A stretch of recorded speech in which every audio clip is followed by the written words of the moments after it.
Well, hey, it's time for Ask the Tech Guys. I'm Leo Laporte. Coming up, part 2 of Father Robert Ballasier's visit to the Consumer Electronics Show. It's Gadgets on Gadgets, and I'm Micah Sargent, and Dickie DeBartolo stops by to show us his flying coffin. And what to do about all those unknown AirTags following you everywhere you go. It's time for Ask the Tech Guys. Podcasts you love. From people you trust. This is Twit. This is Ask the Tech Guys with Micah Sargent and Leo Laporte. Episode 2009, recorded Sunday, January 28th, 2024. Live and let Snoop. Just a couple of days left to take the Twit survey. It's the best way we have of getting to know you. If you haven't taken it this year, go to twit.tv/survey24. And thanks in advance.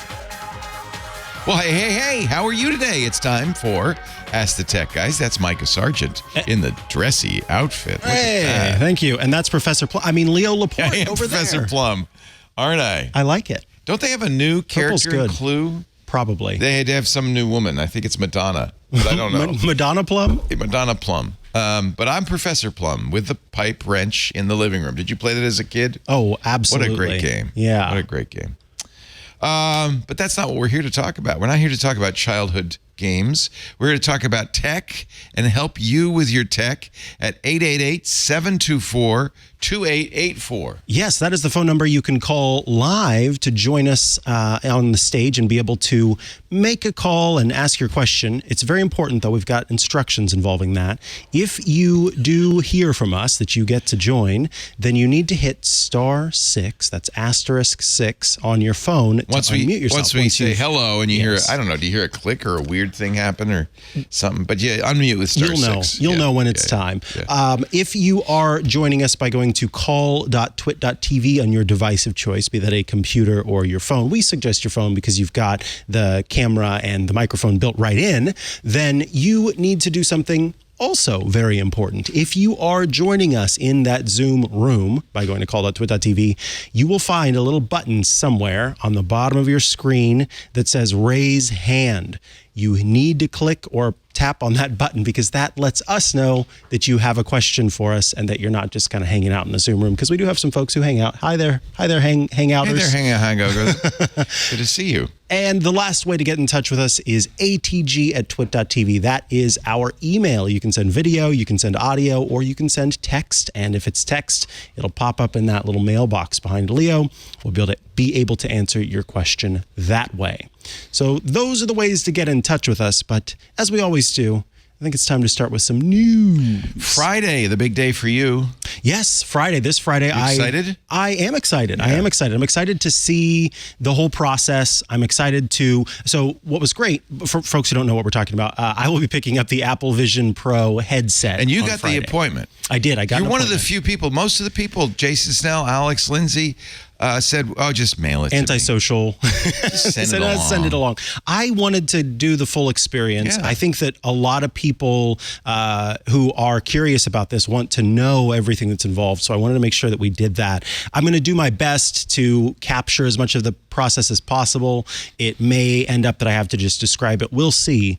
But what's great is this week, Anthony Nielsen has let me borrow the it's not the Oculus Quest, it's the MetaQuest headset, and I've been using that at home, and the newest MetaQuest. Me. I have the MetaQuest Pro. You have the Pro. The Pro's not as good as the one that... The new Quest 2? Yeah, the new really? Quest 2. Yeah, in terms of, it's the most comparable to what... That's really frustrating, because I spent $1,400 for it. It's the most comparable to what Apple is providing. Okay, so it's good you're trying that one. Yeah. So That's the one with the three these three eyeballs on the front. Exactly, and so you're seeing everything around you. Actually, they look like arrow slits on castles. Don't they? Yeah, that's exactly what they look like. Yeah. So I've been playing around with that this week in kind of preparation to do comparisons between the two. Quest 3, I guess somebody's telling me, not the Quest That's Pro. Right, Quest 3. And then I also want to mention, we've put out the call in several places. We've put it out on social media, but also in the Discord, if you're members of Club Twit, to send in your questions. After I do kind of initial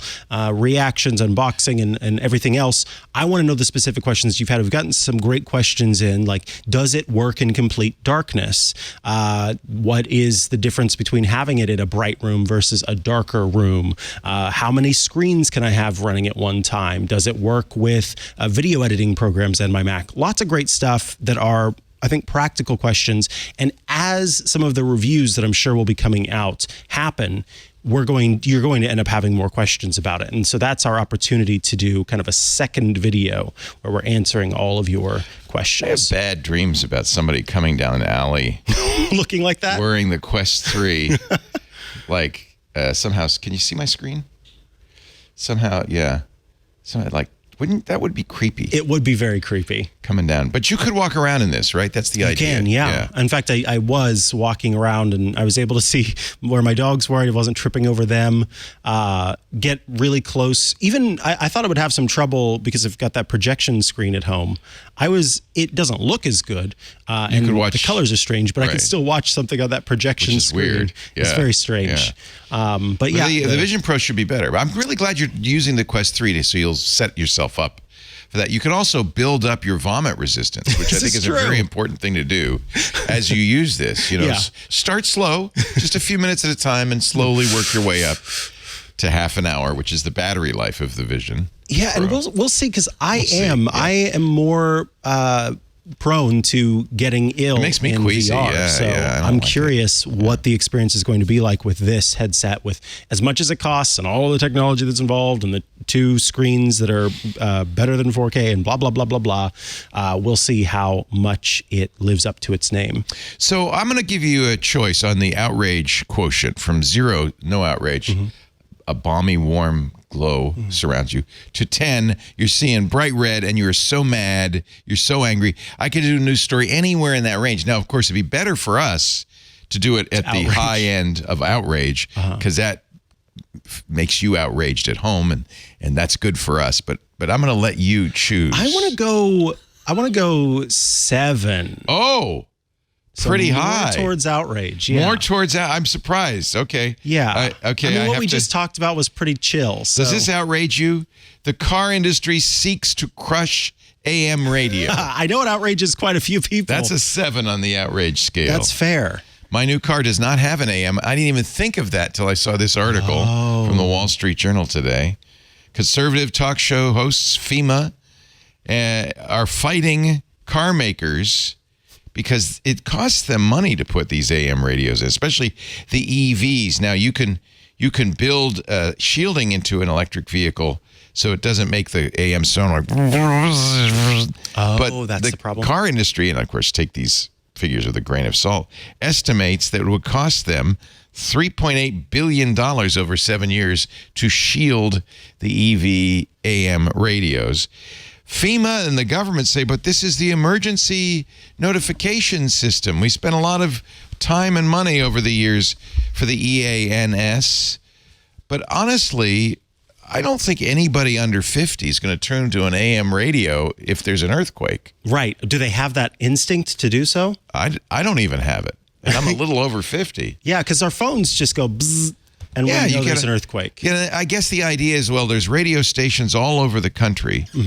A few thousand of them that have generators. They're the EANS stations that have generators and are designed to survive a massive earthquake and would be on the air even if the world were in ruins. The problem is, in my opinion, no one knows which stations those are. Right. Do you know what the station is? That was my first question. And they talked about in this piece, they talked about how important it is for the Latino community as well. That's different, right? Right. That's where they actually did know the stations that were for 600 stations. I was surprised it was so low, but 600 AM stations in the U.S. broadcast in a language other than English. My old station that I used to work at in San Jose, Clock AM, I think is in Turkish now. Oh, yeah, that's cool. So it serves a community, that's a good point. And the problem is that most people don't listen to AM radio anymore. Although I'm surprised at the numbers. I thought it was high, number 2. It seemed a little high. These numbers come from Nielsen, which does ratings. And this was the other thing they said that was kind of weird, is that the earliest period for which Nielsen has ratings is 2016. What? Oh, yeah. I remember reading that and What? thinking, hold on, they don't go What? farther back than that? Well, and it was Arbitron before that, but maybe they don't want to ask Arbitron. Maybe, I don't know, whatever. But anyway, AM radio reaches 78 million Americans every month. It seems high. But it was, 7 years ago, 8 years ago, 107 million. So it is dropping rapidly. That's about 30 million fewer people in the last 7 years, 8 years. It's the spring of 2016. So I don't know. In fact, FM has gained. We're just talking AM, by Yes, the way. You let's can still be get clear. FM. Mm-hmm. FM has gained considerably since the 70s when it came out stereo. It sounds better. Mm-hmm. Anyway, a lot of cars, just to prepare yourself, a lot of automobiles don't have AM radios in. But I didn't even. My new car doesn't, and I didn't even think of it. I didn't even notice it. I think my old car, my Ford Mustang Mach-E does, but I never listened Never to it. used it. Well, and this seems to suggest that they're kind of trying to ramp up a way to force car manufacturers to include an AM tuner. Yes, And out of a national urgency, an emergency. It's also, of course, the National Association of Broadcasters, the AM radio stations, who are desperate. Now, as a guy who worked for AM radio for most of my life, I'm sympathetic. But honestly, you can't prop up a moribund industry by fiat. right. You could pass a law that says they build these into cars at great expense to car makers, or some expense anyway. But is anybody But going if to no listen? one's listening, then what's the point? What's the point? Yeah. And I don't cling to the idea. I don't necessarily believe in this whole idea that it's necessary for the sake of emergency preparedness, because if you've ever watched any disaster show, vehicles are one of the first things that go. People become nomadic after a period of time, and they've got their little devices that I don't believe in this idea that I've got to lug around my car in order to get contact with the emergency services. So We need to be more Berserk mobile than that. is mad at me because he says, well, you could just scan for the AM emergency station. Okay. Just asking. Any of you know how to get to your AM radio in your car? B, do you know how to scan your AM radio in your car? Is there a knob? You do know how to do that. Boy producer, boy wonder. See, he is I only say that because we want to emphasize that you're younger. Young, in this case, yes. I'm 34, and my RAV4 does have a little knob. Yes. It has a little knob. Yeah. And you turn it and it goes. Yeah. Well, not like that exactly, but I can scan through different channels very easily. Yeah. All right. So So if there's an earthquake, are you going to run to your RAV4, hop in, turn it on, and scan until you find by the way, it's KCBS in San Francisco. No. Until you find KCBS in San Francisco and say, what happened? I'm going to go to my bug out bag, pull out my crank radio, and I'm going to I have a crank radio. Me too. that was from not a joke. C-Crane. I'm going to use that to listen to the emergency. KCBS. If my phone isn't working, I mean. Yeah. I mean, and it's true. Maybe the cell system won't survive this. Whatever this is. Whatever this emergency is. But anyway, yeah. that was, okay, good. So that was a 7. All right.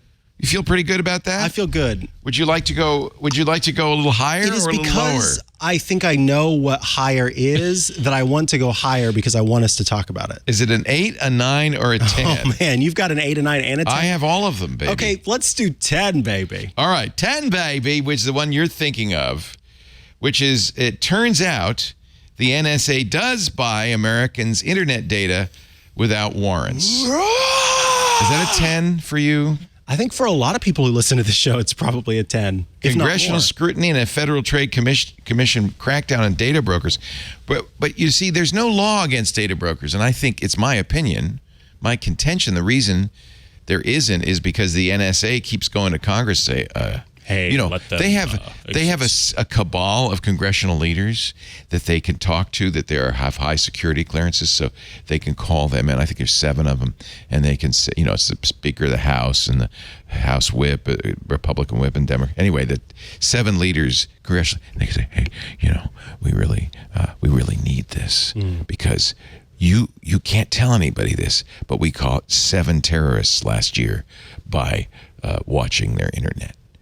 And then the congressional leadership goes out and says, guys, we can't pass this bill. There is a bill, by the way. But I'm just waiting for the guys. We can't pass this bill. So this one can't go through. Can't go through. And a letter direct to the Director of National Intelligence Thursday, Senator Ron Wyden, our eternal hero for the internet, argued that internet metadata, logs showing when two computers have communicated, but not the content of a message, can be as sensitive as the location data the FTC is targeting. That's exactly right. Metadata, as you know, if you listen to Steve Gibson's Security Now or even our shows, is more useful than you think. Because what you do with the metadata, what the NSA does is they get metadata not just for me or you, they get it for everybody. And then they build it's almost like a family tree of who's talking to whom and how often. And suddenly terrorist cells pop up, mafia, groups pop up, people who own chihuahuas pop up. Yeah. And they stand out amongst the data because of all the people that you communicate with. And it's only going to get more powerful with this AI push too, where that will be able to notice those patterns even better and be able to confirm different things in the system. Wyden put a hold on the nominee to the next NSA director last month, Lieutenant General Timothy D. Howe, to prevent the Senate from voting on his confirmation until the NSA told him whether it was buying location data and web browsing records of Americans, at which point the departing director, who says, I'm out of here, I got to get out of here, General Nakasone, said, okay, we buy and use various types of commercially available metadata for foreign intelligence and cybersecurity missions, including net flow data related to wholly domestic. This is really important, by the way. Wholly domestic, not international terrorist groups or anything. Wholly domestic internet communications.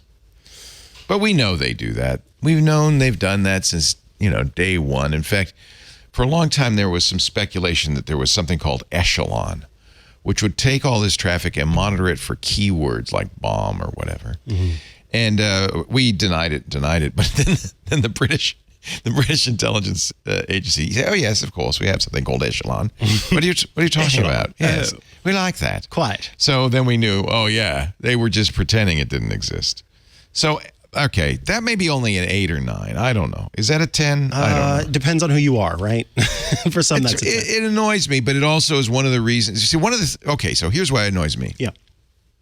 We would like to get rid of data brokers. This is a creepy thing that is really kind of the biggest problem in privacy in this country, is that there are third-party companies, and there are hundreds of these, who buy data from Facebook and Google and everybody, and cross-reference it. This is where it really gets problematic, to build up a profile on every one of us, which they then sell. They sell it not just to the U.S. government. We know they also sell it to China, for instance. They also sell it to your local sporting goods store. So it is the biggest violation of privacy, because it's not just from one source, it's from all sources. It's cross-referenced. It's really a creepy business. But nobody's ever done anything to slow it down, the FCC, the FTC, or Congress, because I think the law enforcement loves this stuff. Yeah. So that's why it's outrageous, because if we want a little bit of privacy, we need to regulate these guys. I mean, honestly, we should put them out of business. But we're not, for the same reason that we never put the credit reporting agencies, TransUnion, Equifax, and Experian, out of business. Which I would love to see them gone too. Talk about a privacy violation. It's wild how much information they have. But the credit card industry says, no, we need it. Otherwise, we don't know who to lend money to, who to give credit cards to. It's a whole tower, a castle of stuff. So I don't know. Maybe we're just ignorant. Maybe we should just live and let live. Live and let Snoop. That's my new motto. Live and let Snoop. Oh, no. All right, there's one more thing that was sort of minorly annoying. NPR had a story. What's behind the mass layoffs of tech workers? There's been another 25,000 this month alone in being laid off. And this is, if you look at the quarterly results, amongst the most profitable times of all for these tech companies, Google and Facebook and Microsoft and TikTok and Salesforce and Meta. They have laid off a lot of people. If you go to layoffs.fyi, you can track it. What's driving it? NPR says, well, actually, they talked to a professor, so it must be true. At the University of Washington's Foster School of Business. There is a herding effect in tech, says Jeff Schulman. The layoffs seem to be helping their stock prices. So these companies see no reason to stop. Oof. Their excuse is, well, we overhired during COVID and now we're just getting back to normal. But no, they've laid off more people than they had before COVID. Schumann says they're getting away with it because everybody's doing it. And they're getting away with it because it's the new normal. Workers are more comfortable with it. I might argue with that. Stock investors are appreciating. We know that. Makes sense. I think we'll see it continue for some time. So, S&P 500 notched multiple all-time records this month, led by the so-called Magnificent Seven technology stocks. Did you know that I thought they called them FANG. Yeah, I remember FANG. I didn't know that. Magnificent Seven. Alphabet, Meta, and Microsoft are now all three, soaring. Both Apple and Microsoft are now worth $3 trillion. Golly. We haven't seen anything like this since the East India Company. It's amazing. Wow. Wowza. Anyway, okay, that's maybe an 8. What a world. 7? Oh, 5? Maybe you don't care at all. That's an 8. I don't care. That's people's jobs. I give up. All right. We're giving you the news. There's the news. Straight look at what's really happening in the world today. Brought to you by the man in purple and the guy in the 3-piece suit. You look like a banker. Oh, no. Are you trying to part get of a the job problem. as a banker? Yes. Are you trying to say, I'd like to work at Goldman Sachs? Would you like a loan? Please. Too bad. Sorry. There's my We can't audition. lend to your type. Yeah. Poor people. You don't belong here. You don't belong Did here. you go to Yale? You're not By the way, man. speaking of your Vision Pro and your Meta says now, we're glad about the Vision Pro because we're going to be the Android to Apple's iOS. Yeah, I saw that. It's good for us. That's Good, true. It might good. be good for them. Good for you, Meta. Although Meta has already turned a lot of its investment over to artificial intelligence. So I don't know how serious. We'll see. I think most of the investment has gone to building Zuckerberg's weird compound. With a 5,000 square foot underground shelter. Yeah. And the thing that I think gives me 10 is what Apple is doing in response to the EU. There it is. Is that the one you really wanted? Yeah. The Apple is responding to EU with basically malicious compliance, saying, well, you can have a store, but warning. We've talked about that before. Yeah. And I think the EU is going to come back and say, yeah, guys, no, that's not enough. I'm curious to see the interplay that happens. I feel bad for Firefox. So one of the things Apple did is they said, okay, finally, in Europe only because of the Digital Markets Act, your browser doesn't have to be Safari.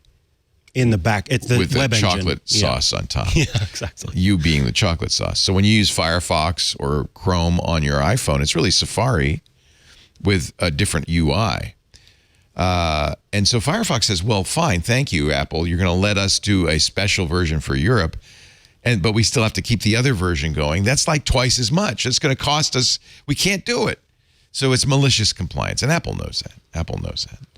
So I would love to see all over the place. If I wanted to use a third-party browser on my iPhone, I'd like to see that. That's the one that when because this story broke right before Tech News Weekly, and so I made it a story of the week. And Good. I was really advocating more than any of the changes for this to become the international change. That if Apple is to sort of bring it to other places, that browsers should be able to use their engine of Why choice. not? Yeah, I think that should be everywhere. For instance, and we were talking about this before the show, I have Paul Thurrott talked me into using a new browser. I actually had an invite and installed it when it came out last spring called Arc from the browser company is the name of the website. Search for Arc browser if you want to find out more. It's been out for the Mac for a long time. It just came out for Windows. That's why Paul's been aware of it. I like this browser a lot. It's based on Chrome, so it is very much like it works like your Chrome browser, but it's got some nice features, chief of which is very clean. So I'm using the full screen version of this, and it's nice because you can't see any browser, what they call Chrome, on top of this, right? So I'm actually kind kind of excited about. And here's my browser bar. If you want, on the left, they put the tabs. It takes some, as Paul said, this is a browser for pro users. It takes some adjustment. It does, and you really have to stick with it. Yeah. If you want to stick with it. But it took me a day to kind of get it configured, figure out how to configure it like I like. And now I'm finding it. I really like it. I like these. They call them spaces. So I have a space for social and regular browsing, a space for my coding. This is social and regular browsing. My coding, and then this is the news space. So I have different, and the colors scheme can be different, and the tabs are different. So you can have. You have some for work, some for play, some for your other podcasts. I think that's cool.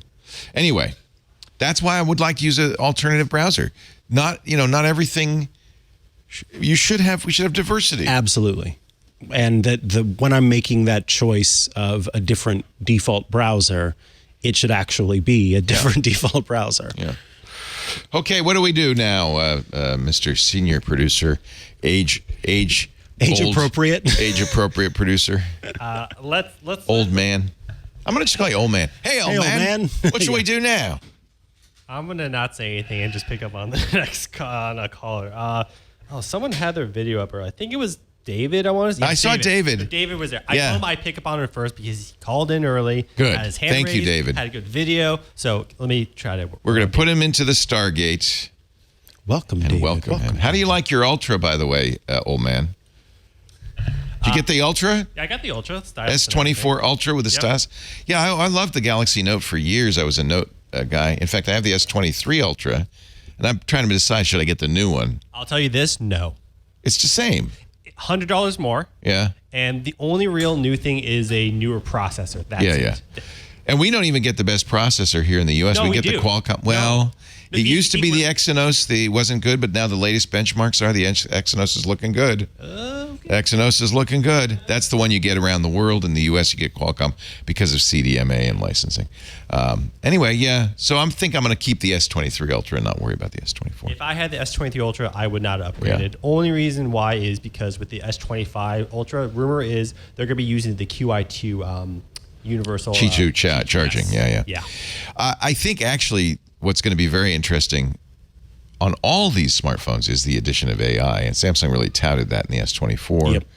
And now, of course, Apple is saying, "Oh, well, don't hold my beer because just wait." iOS 18, which they'll announce in June." Also, there is rumors that you this. might actually have to start paying for the AI features. No, they just said in the license we'll only give it to you free for a little. Got it. That's so they can charge you if they have to, but I don't know if they'll do that. Hopefully not. Let's see. We'll see. Time will tell. I wouldn't get all head up about it yet. All right, David. Is David here? Did we get David? We were just stalling. Yes, sir. Hi, David. Where are you calling from? I am calling from Ithaca. Beautiful Cornell. home of Cornell University. And how many feet of snow is on the ground right now in Ithaca? It's raining. It's the snow. Oh. It's raining? Interesting. But we had plenty. I bet you did. Before. That's actually the worst is it snows and then it rains and then it freezes and it's awful. Mm-hmm. Yeah, I don't like that. Yeah. What can we do? Messy. So I called not too long ago, Leo and Micah. First of all, I feel underdressed, I should say.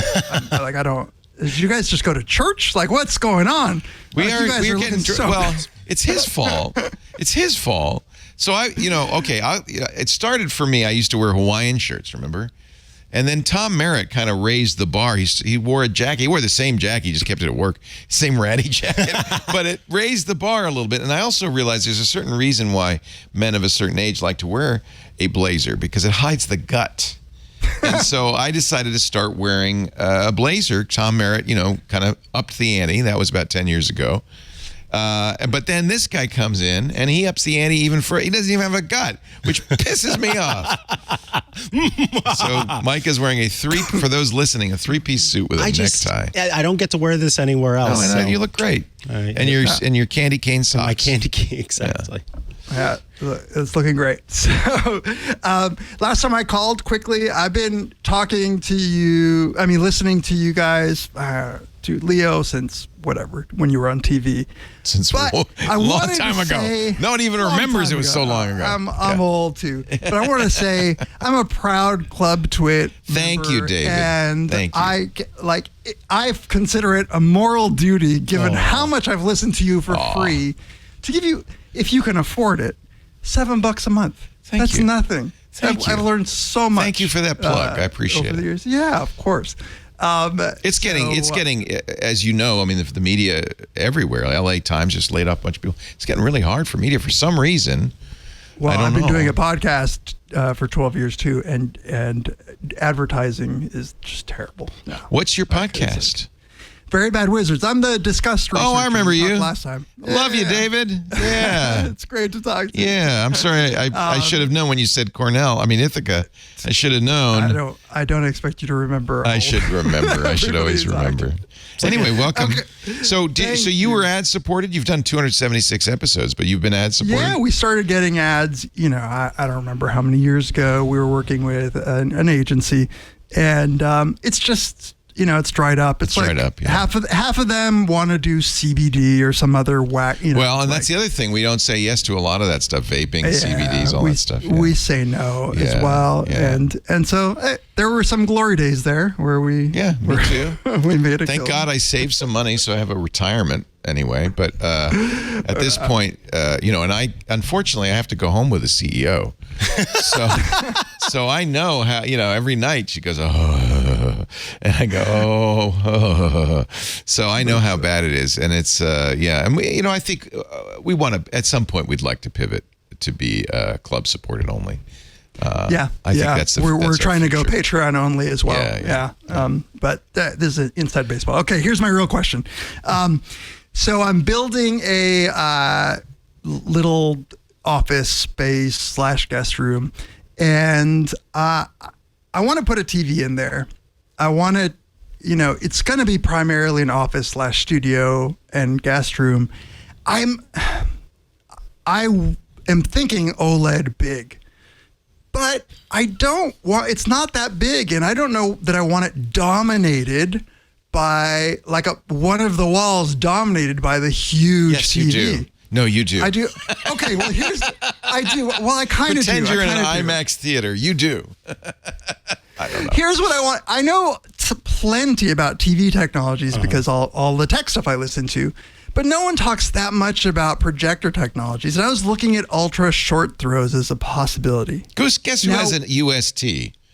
Guess. No. It's this Okay, guy. so what are the downsides? Because do they all look like, is it UHD and refresh rate all the same as so these? there are some downsides, and I'll go into them. I like the bars. That was good. That's the first thing you got to know. I thought you were giving me some visual, this color spectrum on First and foremost, There we go. There's David. Hi, David. It's almost always going to be darker than if you have a television, a true television.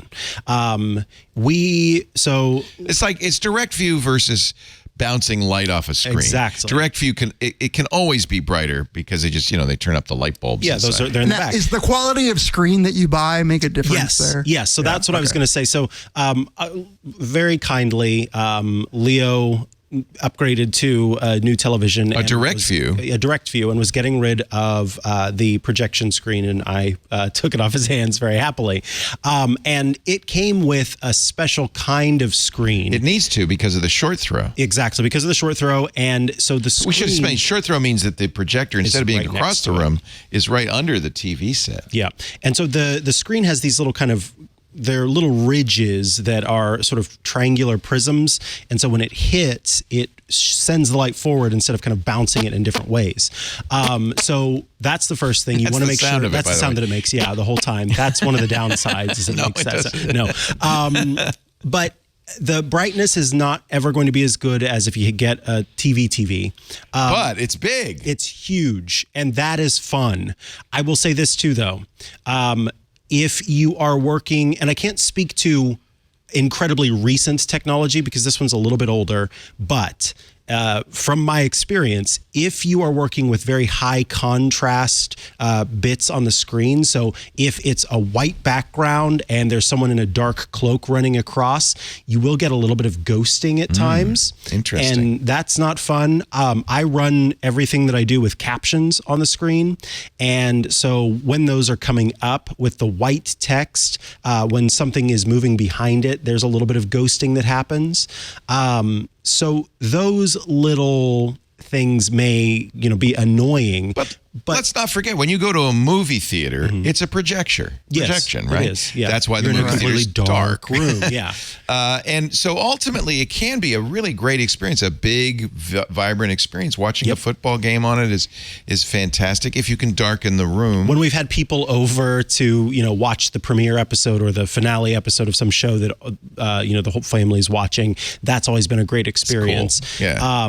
So it's a lot of fun. It looks amazing, but if you are a person who is, super into the little tiny details and that kind of thing would bother you, then I think you should go OLED instead. The other thing that I'll say that's a good thing, I remember talking to Scott Wilkinson about this, and I was concerned that a short throw projector or a projector at all, if it's a laser version, which this one is, would have a shorter life than a television, and it turns out that is not the case. That that's the old bulb projectors do, and you can still buy those. Yes. So if you buy a bulb projector, you might get 1,000 hours out of it. Then suddenly you got to buy a new bulb for $150 or more. But the laser ones, they last just as long as a television will, and so I was happy to hear that. And then I guess the last thing I'd say is you are running electricity to multiple fans to keep it cool, as well as those lasers. It's a little noisier. And so it can be a little noisier, but it's also a little bit costlier. Oh. Yeah, it did impact my... You noticed it? Yeah, it impacted the electric bill. Okay. A big screen. I think a big screen TV might also That's impact true. your electric Yeah, if bill. you get a big enough television, it's going to impact it. Exactly. That's the point. Right. I like direct view. I think in your office, because you're close to it and you don't want to close all the windows to watch TV. Yeah. I see you have a nice window looking out on the trees and stuff. You probably want a direct view. Yeah, and so on these projectors, can you ever get the contrast ratio? Like, do you get those rich blacks that you would get? Not to the level that you will. I will say that it is... You don't notice it after a while. Yeah, exactly. And the colors are rich. You get rich, vibrant colors, but the contrast, you're not going to get that deepest of deep blacks. Lisa was mad at me, actually, when I gave away our projector and got a small... So that was 105 inches, and I got a 77-inch QD OLED, which is kind of the top... It's at this point, the top of the line screen. I got the Samsung 77. And I got it because it's in the living room. We don't really darken it completely. The colors are better. The blacks, the contrast on a QD OLED is excellent. And so I wanted a better picture.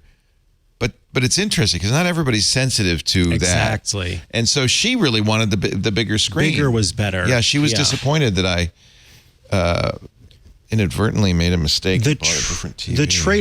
The trade-off just wasn't, for me, it wasn't a huge trade-off. I am very happy to have this big screen. You were excited. Yeah, super and I think pumped. You still are. And I still get a nice stereo. Like but you don't also...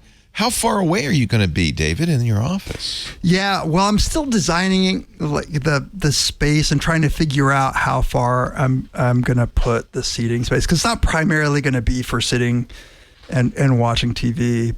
But I mean, having a 77-inch, I think, would be plenty. Like it's not that big, that's huge. right? That's huge. Yeah, and I've listened enough to Scott to know go big. Well, and Scott will tell you, he does his home theater of the month every month on the AVS forum, and almost all of those are projectors, because in order to get a home theater experience, with seating and all that, you need to have it 100 or more inches, and a projector can go even bigger than that. So if you're going to duplicate a movie theater experience, that's one thing. A projector's the way to go. By the way, those are very expensive projectors too. The Hisense that you have was $10,000 At the time, when it yeah. came out. It's gone down wow. quite a bit. Right. But it includes the screen. You need the screen. Yeah. I don't know, what is it now, about 5,000? Something like I'm that. not sure. It went down. It's That better model isn't- yeah. and it costs less, and it's better now. They have a 3 laser model and all that. But so like, a good LG OLED Would be much better, in my opinion. would be And yeah. costs less. Oh, a lot less. It costs We're talking less. 2,000 maybe. Okay, last thing. Do you fire it up less than you would if you had a TV? Me, no, because Yeah, it's the no. primary television in the household. So I mean, every night when I go to bed, my partner will watch a couple of hours of Buffy on it, even after. So like, it's you on should during the not day. tell people that. That is, that you are now revealing is it something. just like a pixelated? Yeah, that's true. Yeah, because it's It's not- old TV, right? It's a pixelated, But it's big. pixelated mess. It's Yeah. big. but it's big. Yeah, maybe I did. That's Did I reveal hysterical. too much? No. You have to get reverse eyeglasses. I'm going to be in trouble now. The point I was trying to make is we run it like a normal TV. It's not as if, because you're watching Buffy, you're just going to watch it on a little iPad or something else. And it doesn't need to warm up like those old projector with the bulbs or anything. Oh like no, that. it's on almost instantly. Yeah. Yeah. In fact, my Samsung takes longer to turn on now than the wow. Hisense did. Yeah, I don't know why, but it's like going through a lot of. Yeah, and it works with HDMI CEC, so I hit the button on the Apple TV to turn the Apple That's TV right, on, and then the you get the projector CEC, turns on. yeah. And the one part where it takes a second is turning on the HDR mode, but that is like half a second that it takes. So it's. I think that Hisense is a great TV, actually. Yeah, and it's quite nice. fairly affordable. You can go out and get a $20,000 Runco. I mean, there are a lot more expensive TVs out there, projectors. But I think that's a good one. But I don't think you need a 100-inch TV in your office. I think. Yeah, I think you've convinced me. Yeah. Thank you very much. And I have to was say, the gonna QD OLEDs are incredible. Yeah, they look so good. I mean, even at Best Buy when they have like the image all like bright and gross, like the blacks on those things are just so. I've never had one of those, and it just looks. It's pretty nice. So rich. It's pretty and nice. good. Yeah. Yeah, I was gonna say Don't your say that, Samsung is though. taking long to boot up because it's phoning home and sending the government. Oh yeah, absolutely. Oh my God, that thing! I tell you, whew. But I've given up, and this is, I guess, the sad thing about privacy, is at this point, it's like I use so many privacy invasive devices, and I want to use them. So Even the projectors now come with like Android TV built in, right? Yeah. Like a lot of the ones I saw. So it's not, you can't even get a dumb No, projector. you can't. Yeah, and go ahead and try not to connect to the internet. It'll. Yeah, I've given In up. fact, too. that your TV. Did you connect it to the internet? To Hisense? just once to see a software 'cause update it's going to start bugging you.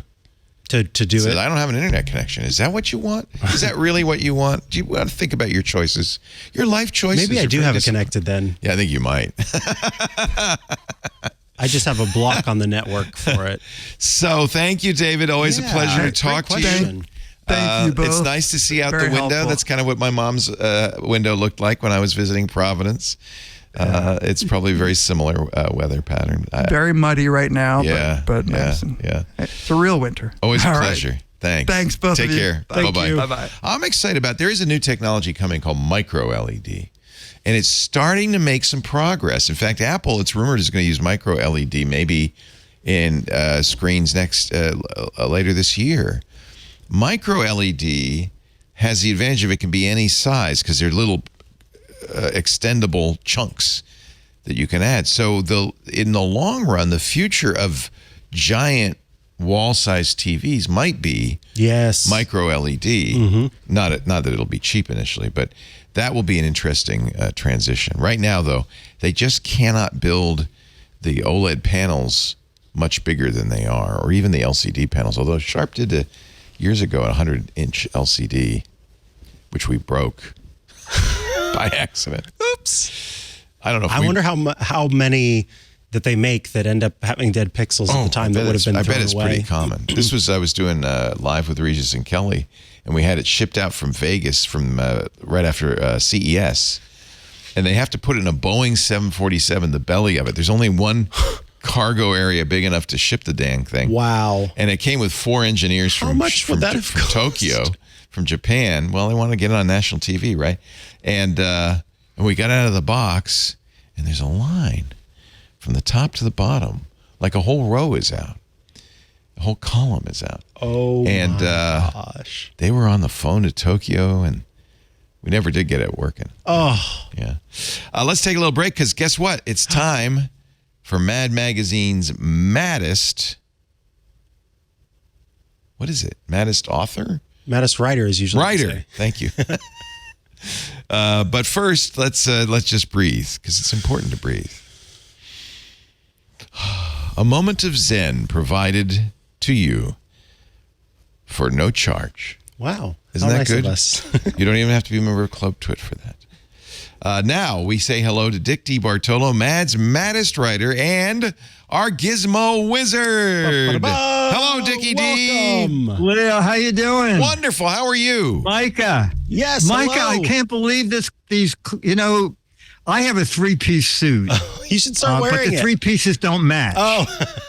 So, One's Hawaiian, one's Victorian. yeah, it's Hawaii, yeah. One's And I Edwardian. lost the pants. Edwardian. Yeah. So, You should have an Elizabethan collar as well. Yeah. oh my, A ruff. I mean, it's great. It's great. Thank God you have the socks to balance it out. Yes. Got to get a little wonky in there. Oh, Lord. Yeah, exactly. So Dick joins us every week to share a gizmo or a gadget. Did you go to CES?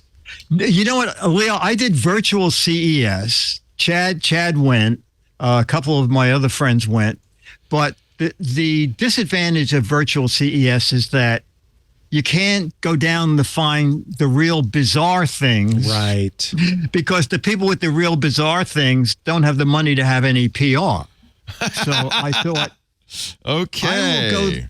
I will go the opposite way for today's spot with the most expensive Ooh. things I found. Now, the first one, I think if you get some more money, you'd be interested in this, okay? It's the world's first all-electric, ultralight personal airplane. Oh, I want one of those. Yeah, okay? It's ultralight, so you don't need a pilot's license, but you do need 2 weeks of training. You can take off from your driveway and land on your driveway because it's vertical takeoff and landing. Wow. VTOL. Yes, and the other requirement is you can only fly daytime and you must be in uncongested areas. So So if None there are on the roof of my allergies building in the here. area, then you're not. You Now- have to take some Claritin before you can. How do you fly. know if it's uncongested? I mean, what is that? Do you just look up and go, oh, it looks pretty good? Looks uncongested to I me. don't see anybody up there. Maybe there's an app. well, my guess would be Petaluma would be considered uncongested. Yeah. And New York City, it would be Congested. a no-no. Yeah. Yeah. So you just use your common sense. That always that one works when it starts- comes to driving and flying. Yeah, and things yeah, like that. exactly. Just Common use sense. That's all you need. That's all you need, really. Yeah. Yeah. That starts at $190,000. Yeah. Oh, that's not. Now they show this every year at CES, don't they? I seem to. No, according to the interview guy, this is the first time that it's been an all-electric version. And FAA approved, okay? Okay. So that means they can actually fly this thing. Yeah.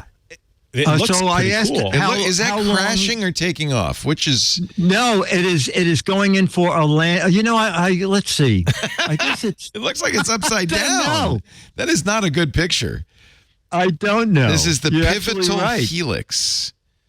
Yeah. It's an ultralight. You Now, should do they watch intend the this? video? It kind of explains. Did they intend this for John Denver types, or is this for commuting, or It can be whatever you want for it. It has a 20-mile range. Okay, the guy said as battery technology 20 increases, miles? Pretty good, actually. Yeah. they'll be able to. This is so like people increase take the range. helicopters from JFK Oh. to downtown Manhattan. So you could take your own little pivotal helix. Is that what do you think this is? Maybe. No, there's only It's one pretty person. neat. It looks like a flying coffin to me. So I think when I die, I think I would like to be. Flying coffin. I would like to be flown Yeah. over. That's their new slogan. Don't apply for the PR job at that company. Oh, guys, have I got a slogan for you? It's going to get a lot of attention. So if Let's it's- get flying would get a lot of coffin attention. To be fair, So because it's vertical takeoff and landing, do those wings turn so that you can go up and then they turn so you can go down? I don't. You know what? Look at No, that. There's an example. It's like a. You land at an angle. That's why that angle. I get it. Yeah, there you go. Okay, so It's pretty neat. it's a fixed wing aircraft. Yeah. Oh, that's It looks really fun. And it flies. When you fly, you're downhill. You're always looking down. You That's feel that so way. weird. Yeah. Yeah. Oh, that's really interesting. Well, good for them. We finally have flying cars. I want a demo. Yeah, Oh, okay. bring it out Okay. here. Yeah, bring yours, It's not Dick. congested here, unless you've got allergies. All right. So now you guys are talking TVs. Yes. Okay. Yes. The CC'd 4K unfolding TV. It takes 60 seconds to. There's a little on their website or on my website. I think I have the little unfolding thing. It unfolds in under a minute to a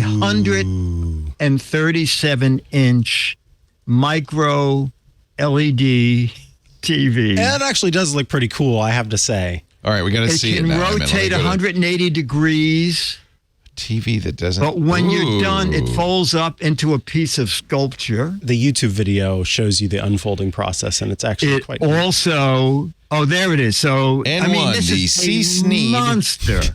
a monster device.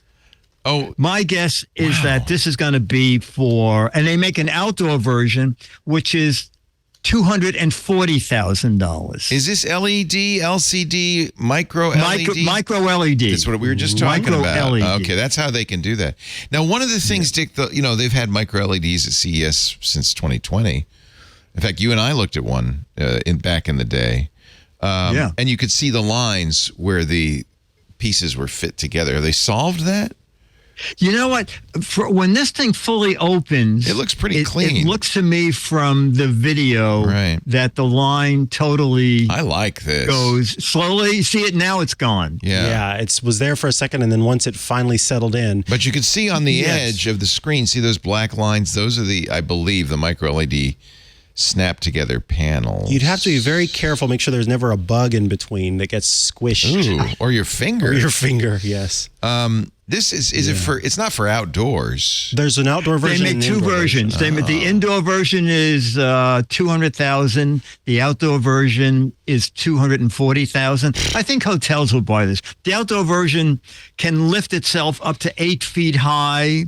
So it says if you're walking from your jacuzzi to your swimming pool. Oh, there's a yacht version too.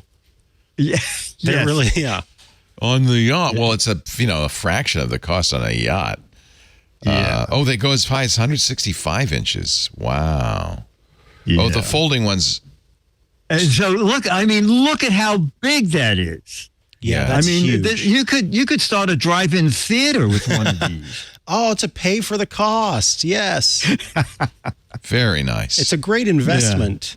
Very nice. And the final really high-priced thing was a Boston Whaler with prototype auto docking. See, I've always got wanted a smart Boston pot. Whaler, as you know. Yeah. Yeah, that's good. I have it in my car. I should have it in my Whaler. Yeah. Yeah, no. It's interesting because they were saying that 70% of the people who don't own boats, the main reason is they're afraid of docking. That's it. not the main reason. That's such a lie. Well, you know what? I can tell you it's one of the reasons. There was a guy at the Marine had this beautiful yacht. And I met him one day going into the Marine. I said, I never see you on the water. And he goes, do you think I know how to drive that thing? Well, I guess, And docking. then- But docking, don't you just aim at the dock, turn off the engine, and let it float in? No. You know what? In their demo video, it is pulling into an empty marina. Oh, yeah, where it's that's- the only boat that's going to Sure. dock. Simrad. At 79th Street, you have tug wakes and Right. ferry wakes and an 8-knot tide and wind. So docking in a very crowded marina is a chore. So auto docking, I think it's a bit away, but joystick docking is great. Well, one of the things that's cool is it looks like it has azipods, does it? What'd you call me? Azipod. You know Isaac Azipod? He wrote Foundation. Yeah. No, it has it doesn't just go forward. Oh, it have sideways and Sideways it can- thrusting. thrusting. Yes, it can thrust And in any direction. It looks like. On the back of that are 3 Merc Oh, look at this! Look at that. V12 Do you need those? 600 horsepower each Holy outboard. cow! So the base price of that boat, I believe, starts at about $1.5 million. Oh, nothing. And it's funny. It's just yeah. like a little motor, but it's not like a yacht. Yeah, it's so just small. a little. No, it's not like a yacht. It's Yeah. not like a yacht. Well, first It's of a all, fishing Boston Whaler is like the key name in quality boats. Yeah. Did you ever have a Boston Whaler?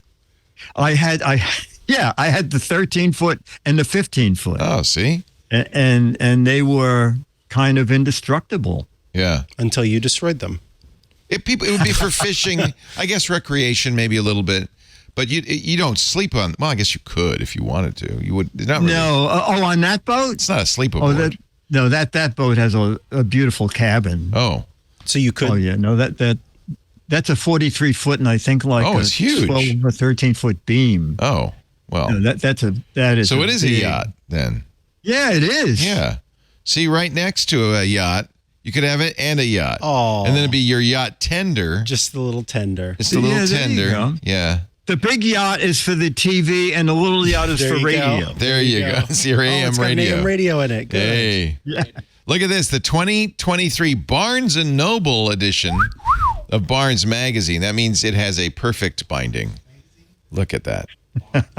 Barnes & Noble Mad Magazine. Yeah, What did it's I kind of call a it? 2023 wrap up. Barnes Say again? Magazine. Look at that. Is that everything that ever happened in 2023 in one magazine? No. That Barnes & Noble does their own Mad Special 4 times a year. This is volume 7. And A this treasure is the December, trove January, February issue. of Yeah. trash. Autographed by the chief writer, the maddest writer. What's in here of yours? Is anything? Let's see. It's the reproduction of the Teen Rage Moolah Nitwit Turtles. Teenage Moolah Nitwit The Turtles.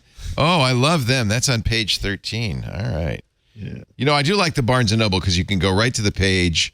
You can see the stuff. Is this who illustrated this one? Oh, it's a Sam Viviano. Okay. Yeah. Oh, look. You can read over my shoulder. Look at that. Wow. This is something brand new. Not the one on the phone. This is good. I like it. And there's also things we'd like the new Hello Barbie to say. We don't really know what happened to Skipper. Can we change the subject? I like it. Fun. I love Mad Magazine. And of course, there's got to be a fold-in. There is. What scientific meddling has many folks trembling? And you just have to buy it to find out. Fold it in. Is this an Al Jaffe? It is. It's a classic. It is an Al Jaffe. It's an Al Jaffe classic. Yeah. Mad Magazine, a treasure trove of trash, volume 7. Now, I mention this because you can actually win this from Dick if you play What the Heck Is It? Go to gizwiz.biz. That's his website. Thank you. And you will have to guess. This is the new one. You will have to guess started a couple of weeks ago. It's a goblet for a mouse. Actually, they'll win the February. They'll win the April issue of Mad. Oh, you which won't win this. I have no idea. Oh, okay. Yeah. Okay. That'll be That's not out gone yet. by Yeah. April. So go to your local Barnes & Noble and buy this. Yeah, that's available at Barnes & Noble. And then you can play for the April edition of Mad Magazine. If you know what the heck that is, a little mouse lantern, I thought it was a goblet for a mouse. a goblet, something like that. Yeah. Oh, those are good. Those are good.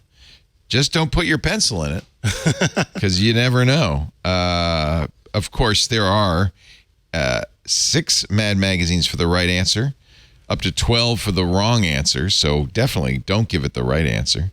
You have a chance to win. You got until the end of February. You've got 2 months to guess. What was... how many people came up with that? The laptop Just 3. cleaner. Wow. Just 3 people knew what it was. And then there were a lot of kind of... Yeah. So then we gave a toaster with a mustache. 20 I like people. that. Yeah. Yeah. There it That's is. what it There looked is like. folded up. Yeah, that's why it's hard. If you had unfolded it, Easy peasy. Yeah, it would sort of cut down a little bit on Yeah, then the you'd fun see of playing. Yeah, then you see the brush. Now, Dick, I gotta say, Dick's GizFizz continues on GizWiz.tv. So if you missed the GizFizz on our network, Wednesdays 5:30 Pacific for the GizFizz, and the full GizWiz show with Chad Johnson Thursday at 4:30 Pacific at GizWiz.tv. So you can absolutely Thank see you it for that. all. Dick, we love you. It's great to have you on. Thank you so much. We'll see you again next month with another I'll be back. Gizmo or Gadget. Thank you. Take care, Thank Dick. you. Bye-bye. Okay, take care. Bye. Love it. Love it. GizFizz.tv, and to play the game, GizWiz.biz. I'm sorry, GizWiz.tv, and to play the game, GizWiz.biz. And to buy the Boston Whaler, just fork over $150,000, and you're in. You're in like Flynn. All right. Oh, you took a nice breath. I did. Should we do a nice a cleansing breath? You're watching Ask the Tech Guys. Micah Sargent, the best dressed. Leo Laporte, the somewhat less best dressed. Let's take another call, shall we, John Ashley? I don't want to pick up. I don't know if it's actually Rose, but the phone call is One of the phone callers. A phone caller. Remember, once you've been brought on, hit *6 to unmute yourself. All right, they should be in. Welcome, caller. And oh, by the way, people who are asking, yes, we did have a power outage. I forgot. I'm supposed to, when we have power outages, log back in to the server. And I'm, as you can see right now, I am logging right into the server, and I'm going to start the Minecraft server. Watch this. It's very exciting. CDMC/flat world. And now this. Everybody says, well, you should automate this. Yeah, but I like doing this. I like going in there and let's see. This one's going. That's what other ones do we have here? I got them all. That's the IRC. There is Twit. That's running. And then we got to start this one. CDMC Michael. See, it makes me feel like a real geek to do that. This build is outdated. I think How dare you, sir? I think I need to get a new build going here. Let's go back to here. Anyway, I'll worry about that. Yeah. Do we have our caller? Caller, are you there? Mr. President. Ah, it's Micah from Maine. No, it's Lewis from Hollywood. It's Lewis from Hollywood. Same day, Hello, different Leo name. and Micah. Hi, Lewis. I remember you. In fact, I remember. Yes, I know exactly who we're talking to now. How are things in Hollywood? Calm right now. We'll see what happens when the game comes up. Oh, there's a certain football game coming up, eh? Is it congested? First, I joined the club a while back. Thank you, Lewis. Thank you so Thank you. I much. really appreciate it. Well, you know, it's mostly Jewish guilt. So I'm good at that. What? You don't support Twit? What's wrong? I mean, what did we do something to offend you? What could we do? What could we do? before my tech question, speaking of football, who will the Packers fan in your household be cheering for in today's NFC game? I don't think he's going to be cheering for the Niners. We beat the Packers, as you know, last week. Michael, our son, our 21-year-old, has a shrine. He's an owner. To the Packers. He is an owner. I gave him a share. And he's very proud of that. A sticker on his car and everything says Packers owner and stuff. He's very proud of that. That's one of the things I like about the Packers is they're owned by the community. They're not owned by some big corporation, and the stadium's built by the community, so that's kind of cool. But I think he's so bitter so there's about the loss that I don't think he's going to root for anybody in the NFC. I don't know. That's a good question. Okay. He might be rooting for the Lions. You know, the Lions are in his division. They're a hereditary rival of the Packers, so I don't know. I'll be going home with interest.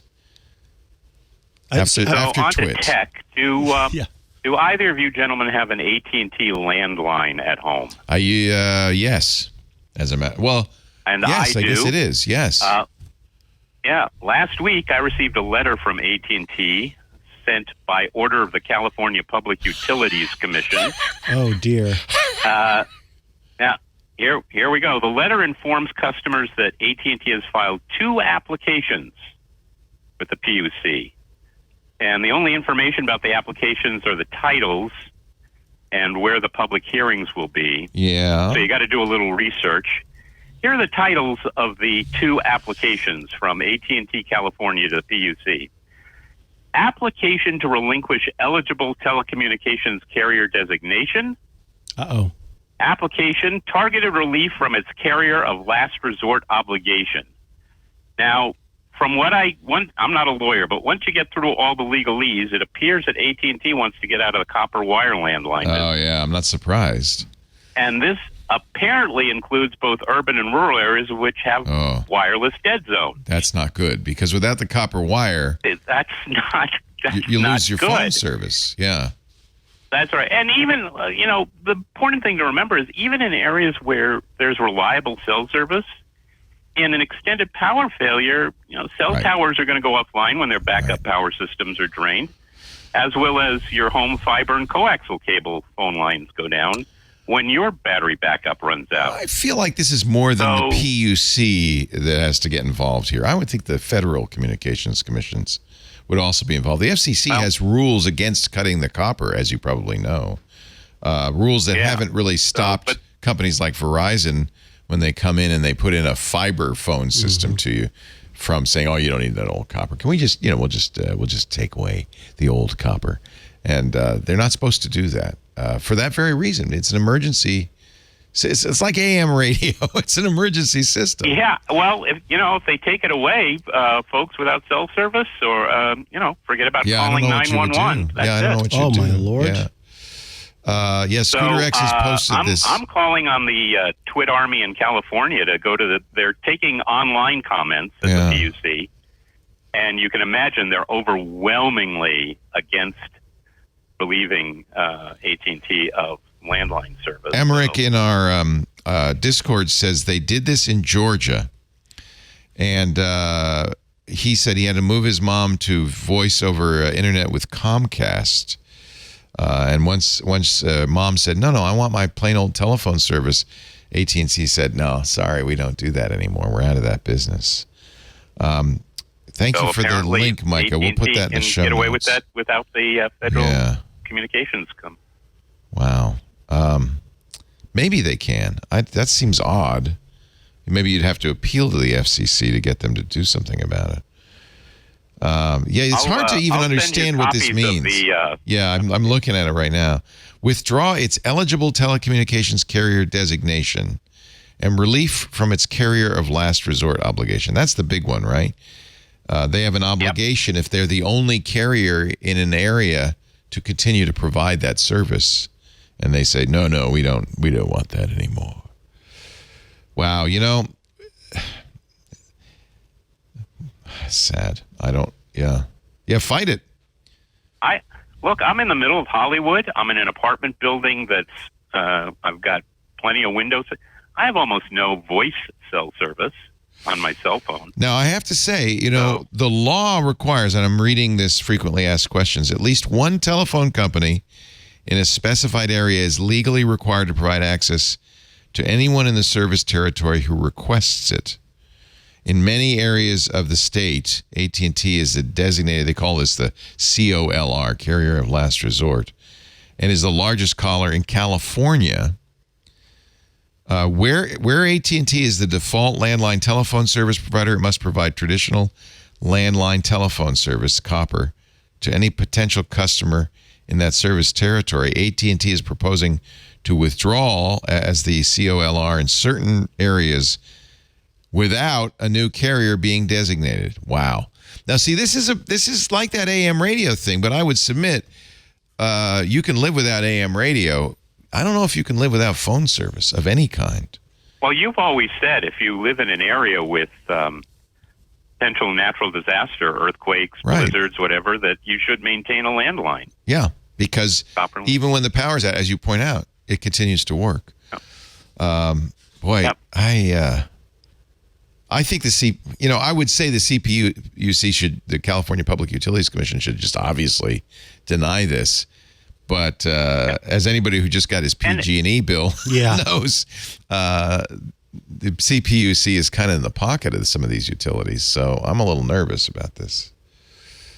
And who would take over if I bet AT&T has gone to others. Frontier's not going to take over. Nobody's right? going to Who would take over the copper landline? Yeah, they're basically saying we don't want to do it, and we're not going to, and no one else will. The real question is, has technology advanced to such a degree that we don't need it? And I think you're absolutely right. There are areas with no cell coverage, no cable provider, no internet provider, and you cut this cable. By the way, you cut the copper, you're not only cutting phone service, but for most of these people, you're also cutting internet service. Maybe they're hoping Starlink or somebody like that will take over. Starlink is working with T-Mobile to provide phone service, as you know. That maybe that's the hope, the plan. Elon, I could see Elon riding in as the white knight, saying, "That's okay, we'll do it. We'll take care for of only $150 a month." For some reason, I don't see Elon as a white knight. I was being facetious. No, I agree with you 100%. But I could see him saying that, and I could see AT&T saying that. Yeah, everybody should. So there are hearings on this. You should participate. You should, if you're in California, you should definitely get involved. We'll put a link in the show notes to the PUC page, and so you can see what the AT&T folks are proposing. The good old Ma Bell. Online comments. They've got space for that. Good. Online comments would be great. I think you're right. I think we should now lobby hard for everybody to get involved in this. Especially, it would be different if AT&T could prove that there were 3 other carriers in the area who could slide into this place. They're even acknowledging. Yeah, it literally says there that if AT&T goes away, that there would be none. Yeah. That's not, I don't, no, sorry, no. Yeah. No. Wow. All right, gentlemen. Thank you. Thank you for letting us know. That's great. And yeah, somebody in the Discord is saying maybe the AT&T wants the government to do it, which might not be a bad idea. It just costs money. California's in Is there big precedent deficit. for that? That's a good question. I don't know. Some other place where? Yeah. That's just sad. Where the state. Wasn't there a case of a city in? Somewhere in the south. Maybe it was Chattanooga. Chattanooga, Tennessee was offering broadband over power lines. And, of course, the big cable companies came in and said, "No, you can't do that." Oh, no. Sorry, no. It's a very weird, that's a 10. Go Niners. Go Niners. Thank you, Lewis. Now that your Rams are out of it. Thank you, Lewis. It's great to talk to you, as always. Oh, I'm a San Francisco boy, so. Oh, okay. All right. What Lisa's afraid of is that we'll get into the Super Bowl and then have to face the Ravens and lose ignominiously as we have. Oh, are the Ravens doing really well this year? Well, so far. I can't see anything. So far. The reason is she's scarred because we did go to a Super Bowl some years ago in New Orleans that was the Niners versus the Ravens. Got it. And the Ravens whooped. Oh, it wasn't a whooping? It wasn't a whooping. Oh, okay. But it was a beating. There's a difference. Padre SJ, who's in our Discord, says the last time the Niners played the Ravens in the Super Bowl, Leo and Lisa were there, and I was hosting Twit. Thank you, Father Robert. There's no fear this year. Lisa says, I don't want to go and watch them lose again. It scarred her. That's hard, yeah. It scarred her. All right, let's take another something or other. Should I do it? I haven't done an email in a while. While you prepare yourself for another live call, let's just quickly check the email bag. 2013 MacBook Air 11-inch drive recovery. Hi, Leo and Micah. From Josh. It has become my family's Sunday night tradition to listen to Ask the Tech Guys. Oh, yay! That's so sweet. I love your family, Josh. Whole family? Recently, my 2013 11-inch MacBook Air. Oh, those were the days. That's the one that fit in the manila envelope. Cute. It was so cute. Little thing. Yeah. It starts up. It accepts a password. The progress bar goes to 3/4, and then it shuts off. That sounds like a dead battery. Well, I also have a more recent M1 MacBook Air. I always enjoyed the form factor of the old 11-inch version. I have a complete backup from a few months ago, so he's not but I haven't backed up since. So anyway, there are still some files I'd like to be able to retrieve. He's asking for a data recovery service. I don't think you need one. It does sound like battery. They're all expensive, and I'm not sure I trust just anyone to have access to my data. So on that Air, you can't, as often with laptops, if you remove the battery, you can plug it in and use it. You can't do that with the Air, obviously. I think it needs a new battery, and I think you can go to Apple and get a new battery for not a whole lot of money. Yeah, and if you can't, you might check iFixit. You could put one in if you're with yourself. iFixit even sends you the tools and a little wedge. Yep. And that old one, instructions. I have opened up that old MacBook Air. That's a pretty easy one to get into, and it's all sitting right there. So almost, well, I can't promise that's what's wrong, but it sure feels like it. You had the same reaction. Yeah, I felt when you said it gets to that point. Because it starts, it's working. Yeah, it's working, and then if it completely shuts off, that to me suggests that the battery is not getting past that point. With the battery in there, even if it's plugged in, it goes through the battery. So a dead battery would actually keep you, so you're getting just enough juice to get that far. The other possibility that, maybe the operating system is dead, but you could solve that very simply by putting Mac OS, and these older ones, you could put Mac OS on a USB key, put it in the MacBook Air, and hold down the Option key, boot to the USB key. And if everything's okay, it would boot up to that, and then you'd be able to look at the internal hard drive and get the stuff off of it. And I'm on iFixit now, and you could take out the SSD that's inside of it, put it into a little enclosure. As well. Thank you, Scooter X, for reminding us that was a great idea. Much easier time when the SSD was removable. And yeah, so we'll include a link in the show notes to that iFixit. That could be a fun project for you. We a little later on Twit, we're going to have Alan Malventano, who is an SSD guru. He used to do our show This Week in Computer Hardware. He was our SSD god. He also then went to Intel and then to Solidyne, an SSD manufacturer. So he knows a lot about SSDs. I'll ask him about that. But I will also ask him about, there's a new kind of memory that has just been announced. And it is very interesting memory that could change the way we do memory. But there's a catch, which is we no longer do SO DIMMs or memory that is removable like the Apple MacBook. The memory in here is part of the die. It's in the die. It's LPDDR5 in the die, and this wouldn't help that. But for those that are still putting in external memory, this is a very new kind that's very interesting. Anyway, Alan will talk about that. Great question. Yeah, really good question. Now, have you prepared a phone call for us? I have one of many video callers lined up. It is. I'll let him explain who he is. Mark. Hello, video caller Mark. Hi. Hey, Leo. Hi, Micah. How are you? Great. Where are you calling from? From Chicago, Illinois, the Windy City. The city of broad shoulders. Hog butcher to the world. In That's the words us. of Carl Sandburg. It's my kind of town. And my kind of town. That's right. Chicago. What can we do for you today? Well, first of all, Leo, over the corner of your mouth, you might want to just wipe that off a little bit. Oh, dear. You were drooling over those boats just a little. Oh, I know. Remember, it's so funny that Dick said, oh, yeah, the main reason people don't buy boats is they don't know how to dock them. No. The main reason people don't buy boats is they're very expensive, and then they're a money pit that you continue to pour money in ever after. And I don't know if I'll ever own a boat. Do you own a boat, Michael? Do you sail around Lake Michigan? No, not at all. Not at all. But then again, the happiest days in a boater's life is the day they buy the boat and the day they sell the boat. Truer words were never spoke.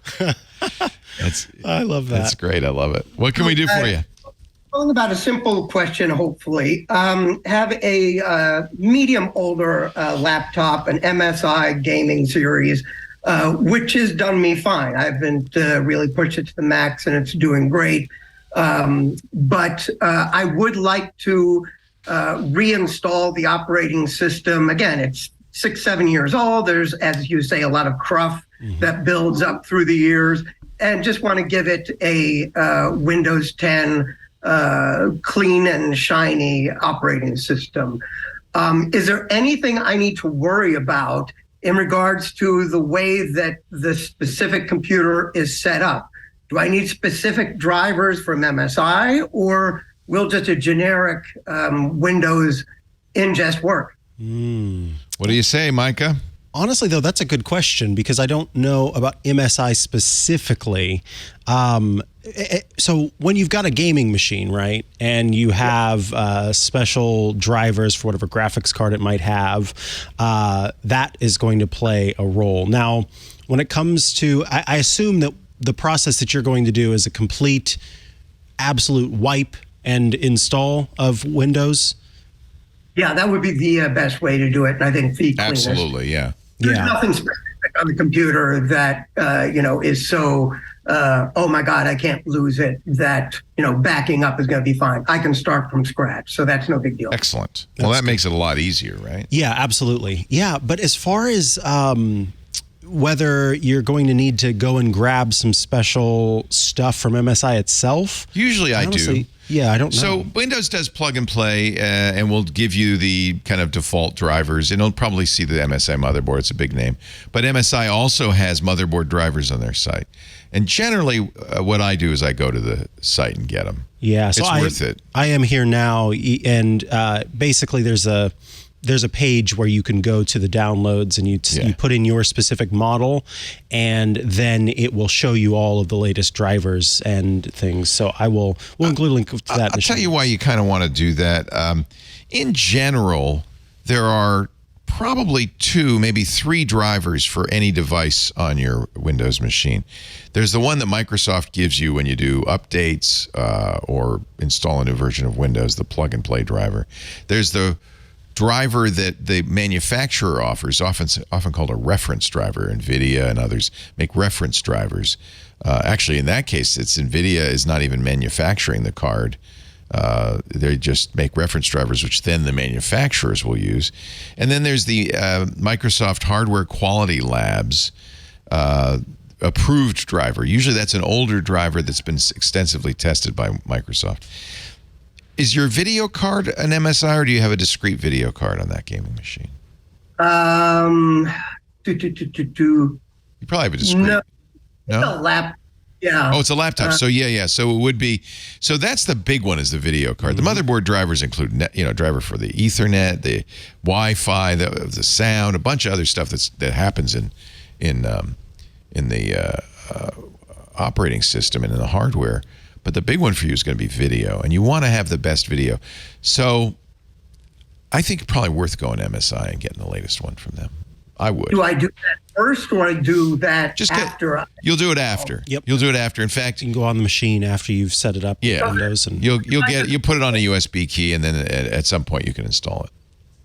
Right. So the devices will work. It just won't be. Yeah, it'll work great. It'd probably work just as well. Honestly, it would probably work just fine. Yeah. What you're doing is you're making sure that absolutely you're getting want the latest. The latest and the best connection. Because if, say, you install Windows by default and it installs what it needs to do, it's going to be communicating with the special card, right? It will communicate with your graphics card, but maybe it doesn't have all of the possible features, access to all of the possible features. By you going to MSI and getting those specifically, then you're going to know, okay, I'm getting as much control over it as I possibly can. The OS has as much context as it possibly can, and it's the best experience possible. The same thing for me. I have a Brother laser printer, the one that everybody has these days, and it works plug and play with my Mac, but by going and getting the Brother printer drivers, I have access to a little bit more features. So I could print and do all of that without it. It would work functionally, but to gain access to all of the stuff that I'd want to do, I needed to have those drivers. So yeah, it's probably going to work fine without it, but just for it's almost a peace of mind thing, and knowing that you're making the most of the machine that you have, it's worth getting those downloads. Somebody's making a good point, Wizardling in the Discord, is MSI will also give you a bunch of other stuff you don't want. So this always bugs me, where they have their own MSI updater tool and stuff, and you just want the drivers. Okay, so then in regards to Windows, there's a Windows 10. Where would I go to download that? Is there a way to do this just within the operating system, or do I have to download a version of Windows and reinstall it? Or you want to boot an installer? Yeah, I think the MSI stuff will come with an installer. Let me check. Windows. Yeah, I'm pretty sure it'll come with an installer. But one for Windows 10? Because he's saying once I've completely wiped the laptop and I want to install Windows 10. Yeah, I'll have a Windows 10 installed. Yeah, okay. I'm pretty sure. That's a good question. I don't know. If it doesn't have an installer, yes, you can update the driver. You can do that in Windows directly. I'm trying to remember. It's been so long.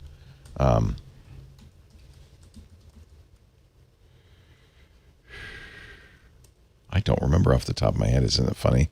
I think you can go to the system information. Let me see. Windows key X and system information. And I think when you go to the hardware resources, you'll see your video card, and you can update it from there, I believe. This is, unfortunately, I'm running an emulation, so I don't have... Let's just see. There's a display driver. I don't know what it's going to show. Yeah. I think you can update that from here. Boy, it's funny. I apologize. I'm not as up to date in Windows as I used to be. Yeah, I've got an NVIDIA GTX 970. Oh, you do have an external card. Yeah, then you definitely want to get... And that one's funny because NVIDIA makes one. Whoever made that card makes one. Microsoft has one. They probably have an HQL one. There's going to be 4 or 5 different drivers out there. And who knows what the best one is. So, yeah, you can do it in Device Manager, can't you? It feels like you can, but I don't. Let me go to... I guess I was not in Device Manager. There we go. Now we can look at this. And we can look at display adapters... Parallels. See, unfortunately, it's a parallels thing. So you can't, but you can update driver by right-clicking on it. There you go. So if you update the driver, and then it's going to look for a driver put it on a USB key so you can search. You can either search automatically or browse the computer for the driver and install it. Okay. They haven't changed that part, Yay. Interestingly. In fact, it looks like this is the control panel. I'm on Windows 11. This is the Windows 7 control panel. They haven't changed that much either. It's pretty funny. Some things never change. Some things change dramatically. That one has not. So you can still right-click it and update driver. Have fun, Michael. Thank you. All right. Thanks for calling in. Take care. Stay warm. I bet it's a little chilly in the Windy City right now. Let's pause a little bit before we go on to our next call. What else? Do we have another guest coming up? Nope. Just the one today. So we got lots of calls today. That's good. I like it. I'll tell you what. Take a breath, and I will reach behind me and play a voicemail. I threw him. You did I threw him. I got that button right here. Boop. Whoa, that sounds a lot like... Robert, I'm calling from Lafayette, Louisiana. Hi, Robert. I have a Windows 11 computer that died, and I'm trying to recycle the parts. The main problem I'm having is that the hard drive is not letting me format. It's just dead. And, I'm sorry, it is not dead. It just doesn't want to format, and so I can reuse it. How do I format a Windows 11 encrypted hard drive? Thank you. This is a problem because if you had anything on it, I guess you don't, or you wouldn't want to format it. But you'll be formatting not only the hard drive, but you're getting rid of the certificates that let you unencrypt that hard drive. So just make sure. But I guess if he's formatting it, there's nothing on here he wants, right? Make sure that isn't. If that's the boot drive, though, and you have a D drive, it's encrypted with certificates on the boot drive. So this is always a problem with BitLock or Windows encryption technology. It uses certificates for the unlock, not passwords, and so that's potentially problematic because if you delete them, you can no longer unlock that drive. So. Other than that, you shouldn't have any trouble just formatting it. It's weird. You can't format it. Don't know why. I wonder if it's locked, if it's the drive itself, hardware is hardware. Like read-only locked? Yeah. Yeah. That can happen. Padre says just format the drive. But what if Padre... he's trying to do. What if Padre, he can't because it is hardware locked? That's a little more complicated.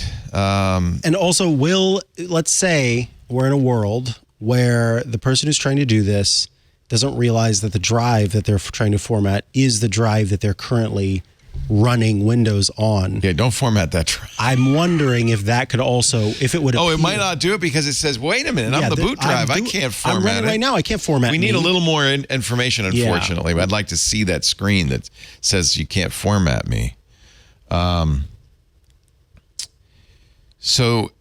Okay. So thank you, Padre. I'm glad Padre is in the chat right now. He says you have first deactivate BitLocker on the drive. So boot into that system and turn off BitLocker encryption, and then maybe you'll be able to format it fine. And if all else fails, what else? You can do what I've done in the past, where I had a Windows drive that was not working properly. And I took that little Windows drive and I put it in an enclosure, and I opened up my Linux machine, plugged that bad boy into the Linux machine, and I was able to format it just fine because Linux did not care. It doesn't care. It doesn't know nothing about no Windows. drives. Exactly. It just formats that sucker completely. I like it. Father Robert also says that he tells me you have part 2 of his CES roundup. Oh, you don't have it on your system. He probably just sent it to us somewhere. Let's see if we can dig that up. You think we can just go online and play stuff? It's probably on his YouTube channel. Anyway, that's a good question. I would love to find that. He says it's his Gadget roundup, and he found a lot of gadgets. He was great the other week, 2 weeks ago on Twitter. If you haven't seen it, we had Father Robert's little rundown of all the fun stuff he saw at CES this year. He's a brave man. If it's via Google Drive, then maybe we can just play it. We'll figure it out. We'll figure it out. Coming up a little later on, Father Robert and his CES wrap-up part 2. Gadgets. But right now, let's take a caller. All right, Chris. Go ahead and unmute. Hi, Chris. Unmute yourself. Oh, I got it. Here we go. Hello, Chris. Good afternoon. Thank you guys for having me. Thanks for calling. Where are you calling from?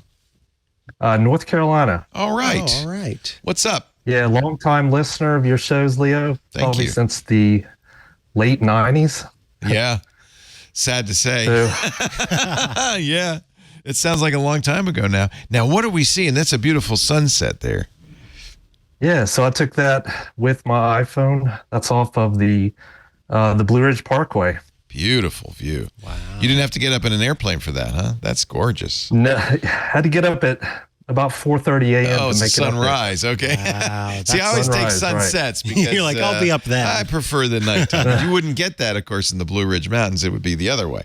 So what can we do for you? Sure. So my question is related to cloud storage and encryption specifically. I've been using pCloud for quite a while, and it has a feature called Crypto Folder. I love that feature. Yeah. Yeah, it's worked really well. It provides additional security. It requires a separate password, to gain access to the contents. It's intended for more sensitive documents, right, etc.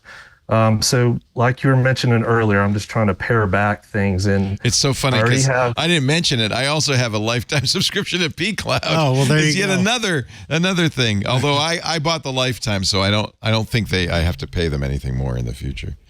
Right. I did look at that. I'm an Apple user, so I've had iCloud. I've got the 2 terabytes. I've got. I actually regret it. I think pCloud slows down your uploads if you have that lifetime unlimited, and I think that I've not had great performance from pCloud, so I'm thinking maybe that might not have been the smartest choice to buy that lifetime subscription.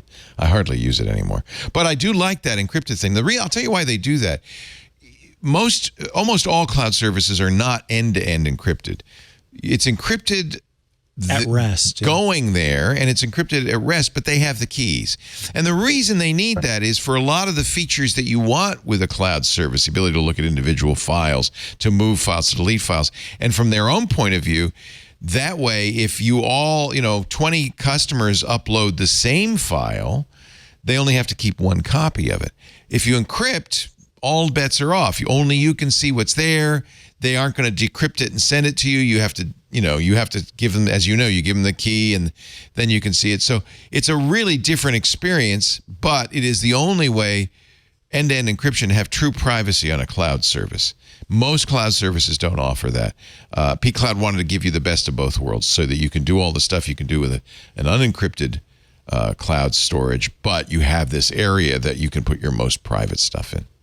So what is the question that you have? Yeah, so the question was, is there a way to do that with iCloud?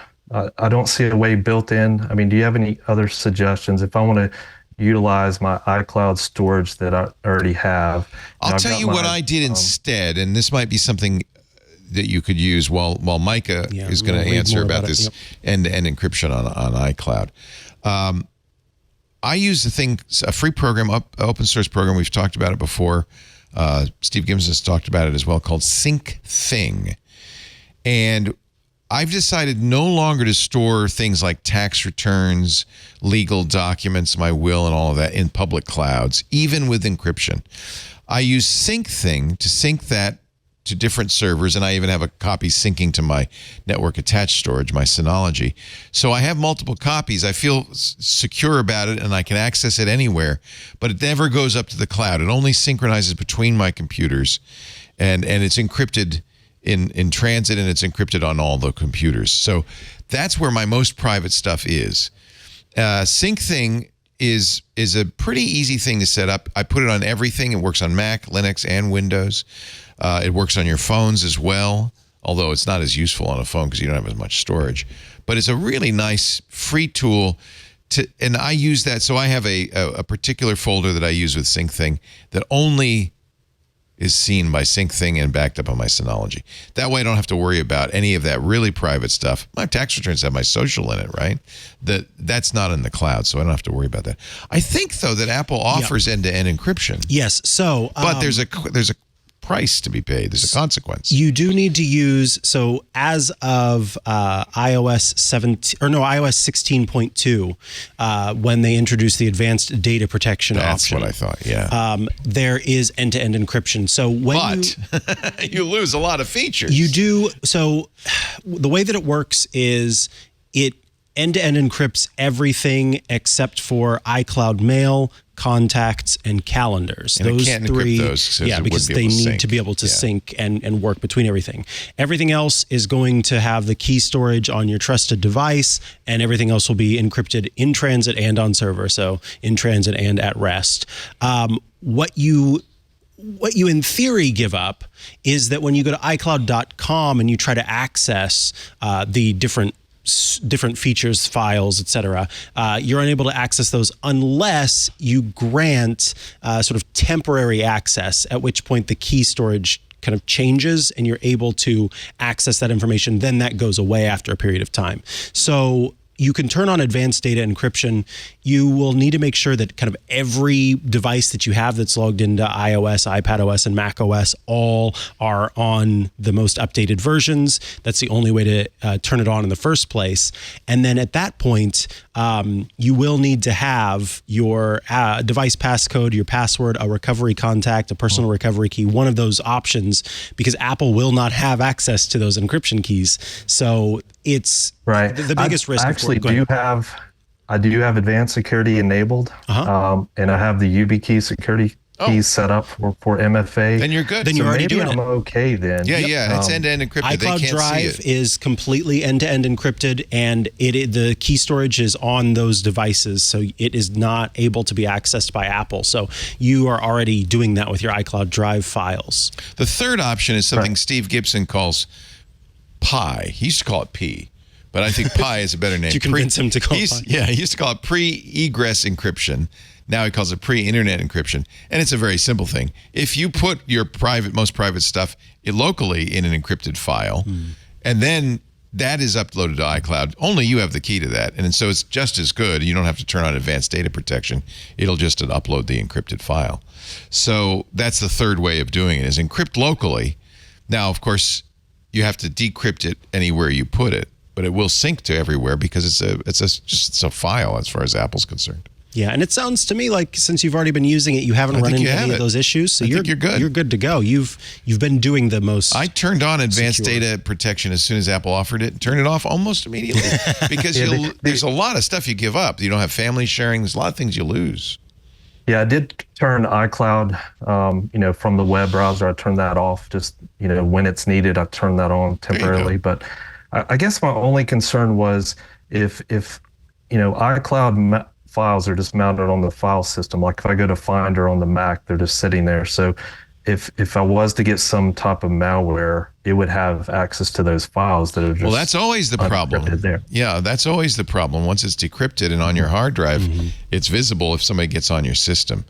That may be a good argument for doing this Pi thing. Yeah. Because you can encrypt it and leave it encrypted on your system and only decrypt it when you want to use it and then lock it back up again. You can use a program called VeriCrypt to do that. There are quite a few strong encryption solutions. I would always look for an open source encryption solution, which VeriCrypt is, so that you can look at it and there's no backdoors and things like that. Well, thank you for the suggestions. Appreciate that. Hey, great question. Absolutely. Thank you for the beautiful picture. Have a good one. Thank you. You too. Take care. Bye-bye. Father Robert Ballasare, the digital Jesuit, went to Vegas a few weeks ago for CES, and we have his part 2 of his recap, all the gadgets he saw at CES.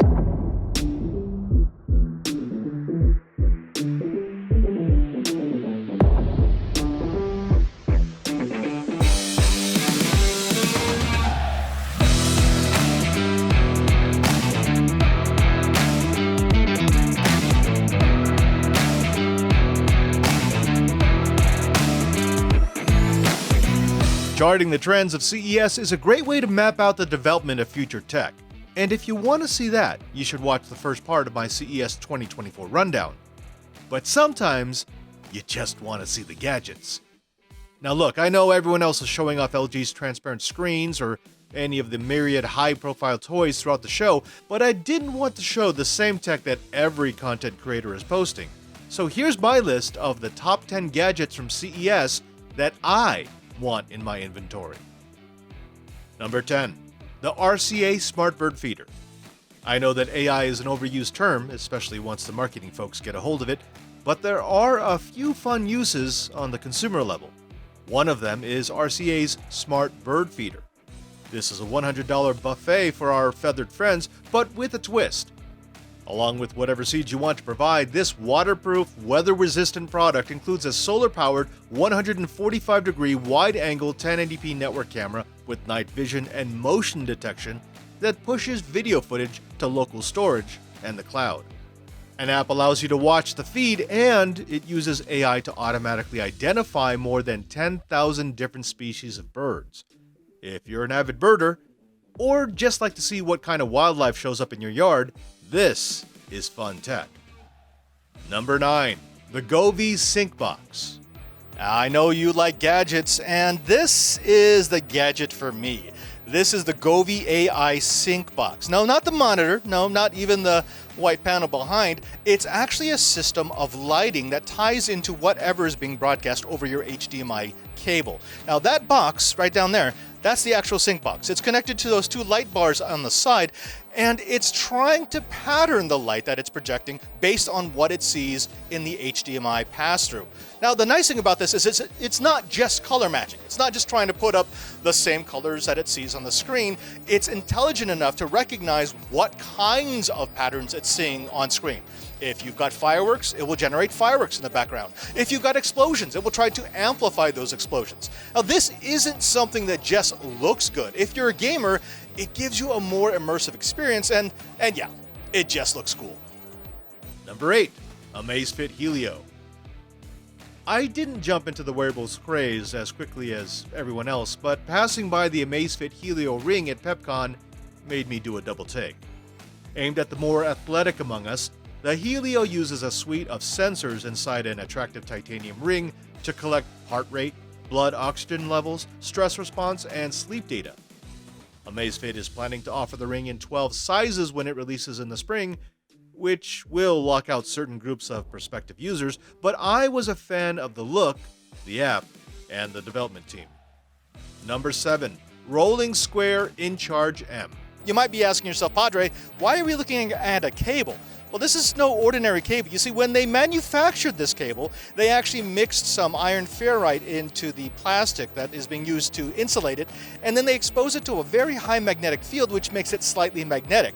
The end result is this.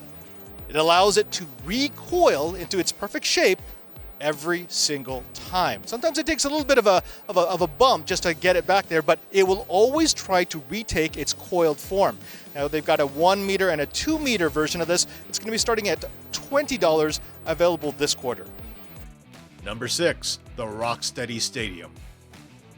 There are dozens of vendors who want to show you their take on the greatest speaker ever, but I try to limit myself to just one a year. This year, it was Rocksteady's turn. Their stadium wireless speaker provides 30 watts of power, 20 watts to the mid-range and 10 to the tweeter, and has enough USB-C charged battery power for about 16 hours of continuous play. You connect via Bluetooth 5.0 or a wired connection, which I appreciate, but after you connect to one of their units, you can put it into stadium mode. In that mode, the connected speaker broadcasts, and you can add an unlimited number of additional wireless speakers. Best part is that they use bamboo text codec to make sure that you don't get echoes or delayed audio from any of the speakers. It truly sounds good. Better than what I would expect from Bluetooth speakers.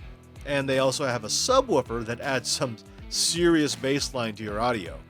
You can buy a pair of the speakers for about $220, or the kit with 2 speakers and the sub for $370.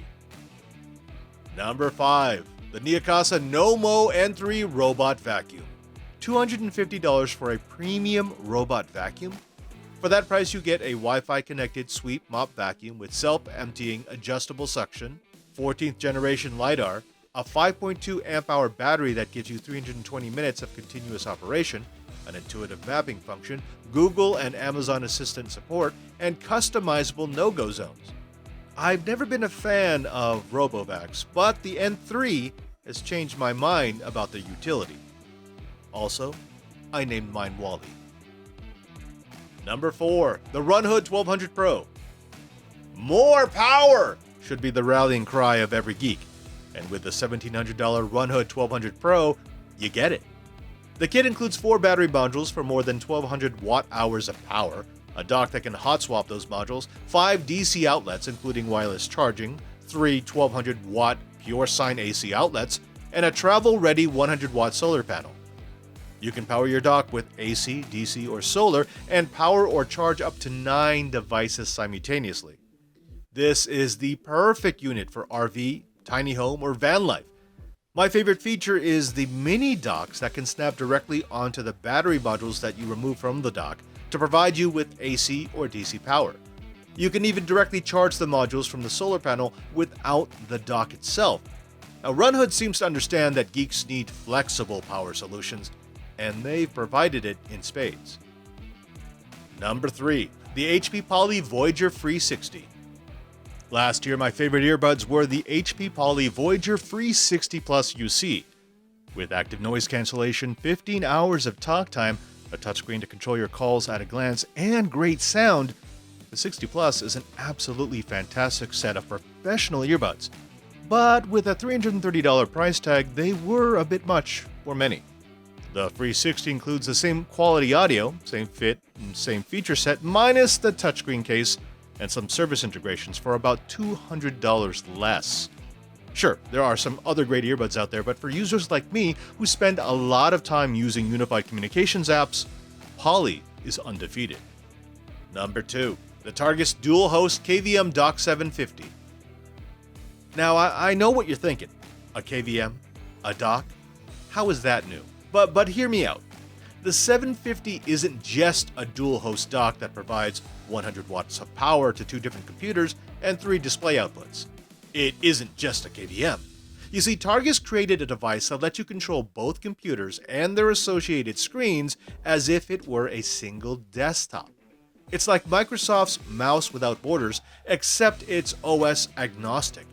That means you can have any two computers, Windows or Mac, Mac and Linux, Linux and more Linux, and a single keyboard, mouse, and set of ports will control both seamlessly without having to switch. Your mouse and keyboard just automatically roll over to the other computer when you move your mouse from screen to screen. Now, I know that I may be an edge case user, but these capabilities are exactly what I needed in my lab. Honorable mentions. The Snap 4 Lux from OSnap. Yeah, it's a $40 pop socket phone holder, but with two big advantages. First, it's crazy thin. Second, it's charge-through compatible, meaning that you can wirelessly charge through the Lux. Acer's entire Predator line. Fast, dependable, pretty, and feature-packed at a price point that works with almost every budget. Acer continues to impress. The Audio Radar. This is a kit that interprets 7.1 surround sound into lighting commands, giving hearing-impaired gamers a visual cue as to the direction of in-game sounds. Number 1. Time Kettle. Maybe it's because I spend most of my day speaking languages that are not my primary, but I love the use of AI to increase the accuracy and convenience of automatic translations. Time Kettle does exactly that. And this year we bring our newest product, the X1 Interpreter Hub here, and also the most advanced product in this field on this planet. So it's a AI technology-based hardware that help you can communicate with the other one using different languages. And that's it. That's my top 10 list of gadgets from CES. Now, there were plenty of others that showed great design and utility, but for me, this is the tech that I want in my life. Till next time, I'm Father Robert Balacer, the Digital Jesuit, saying goodbye from CES 2024.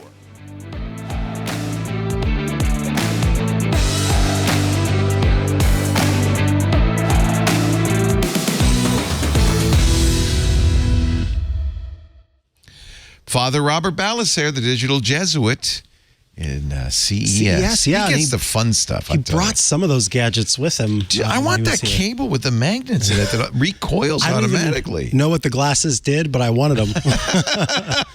Well, you're going to have your own glasses in a week. This is true. And you're going to come in next week, next Sunday? On Friday, I'll be in. You're going to do an unboxing for us for the Vision Pro. On Sunday, of course, I'll wear them the whole time, right? I want to see scary eyes the whole time. Eerie eyes. The uncanny eyes. I want to see them all day next week.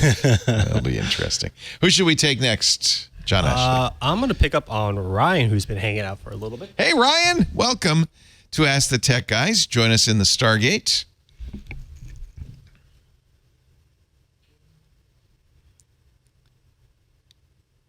Actually, we'll get to Ryan in a second. Oh, here he is. Hi, Ryan. Hi. Good to talk to you. Nice to talk to you. Where are you calling from? Calling from Maryland. All right. What's up? Welcome. Oh, I was calling in to ask if you had any recommendations for Linux operating systems for the Raspberry Pi 5. I would just use Raspbian, the one that's offered by the Raspberry Pi Foundation, but it's a pretty it's a pretty standard computer. You can use any Linux distro that works with ARM. It's an ARM processor, but they have their own, which I think is quite good. Are you getting a new one, or what's the story? So I do have one. I put it inside of a gaming case. Oh, and nice. I've been experimenting with Kali because that's one of the official ones that you can run off the installer. Okay. And that's pretty smooth. I also tried Ubuntu, but that's pretty power hungry and makes it a little bit laggy. I think Raspbian is a flavor of Ubuntu. So I haven't tried do you have a 5? Do you have the new Raspberry Pi 5 or an older one? Yeah. You do? You got a 5. How exciting. Is this your first Pi, or have you had some before?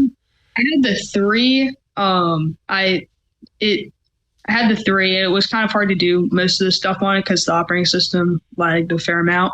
Yeah, this is much more powerful. Yeah, the 5 has I'm jealous. Yeah, the 5 just came out. It is they say 200 or 300% faster. Wow. Than the previous generation. I think I think you're going to have a lot of fun with this. What are you thinking of doing with it? So we just installed new Ubiquiti cameras, and so we're thinking about possibly running the cameras off of that. Very cool. Yeah. So they have a new OS for this 5. So I would use Raspberry Pi OS unless you don't like it for some reason. Go ahead. It's experimenting with ones. Yeah. Yeah. I don't have any, because you have the new one. I don't have any strong recommendations for this. They've replaced Raspbian with the now Pi OS, which I suspect is similar. It's very similar. Really. It's probably Ubuntu with a little icing on the top. But I think that's going to work the best. I'm not an expert on the new 5. That's I'm thrilled that you got one. They've been kind of hard to get for a while. So that sounds like the way to go is the Raspberry Pi OS. Let me just look this up here. Those are the suggestions I'm seeing. It's used to be called Raspbian. It's based on Debian, which Ubuntu is based on. So it will feel kind of familiar. That is a really good point that Padre has just made. So I noticed this. I have a Raspberry Pi 4, and I remember running into a bunch of issues where it was just laggy, and I couldn't figure out why. And it turned out that the SD card I was using was not speedy enough. Yeah, you need a fast micro SD card. Yeah, Padre recommends the Kingston Canvas React or the SanDisk Extreme Pro. Those will keep you from getting throttled whenever you're using them. Yeah, those TF cards, those little micro SD cards, are not normally very fast. No. They don't expect to be used in any application. They don't expect to be an operating system running off of it. So that makes a lot of sense. You want to get the fastest storage you can get. This is the new OS has a new improved desktop environment based on LXDE, which is very lightweight for this reason. I think this sounds like the one to use. Maybe just try getting a faster little memory card in it.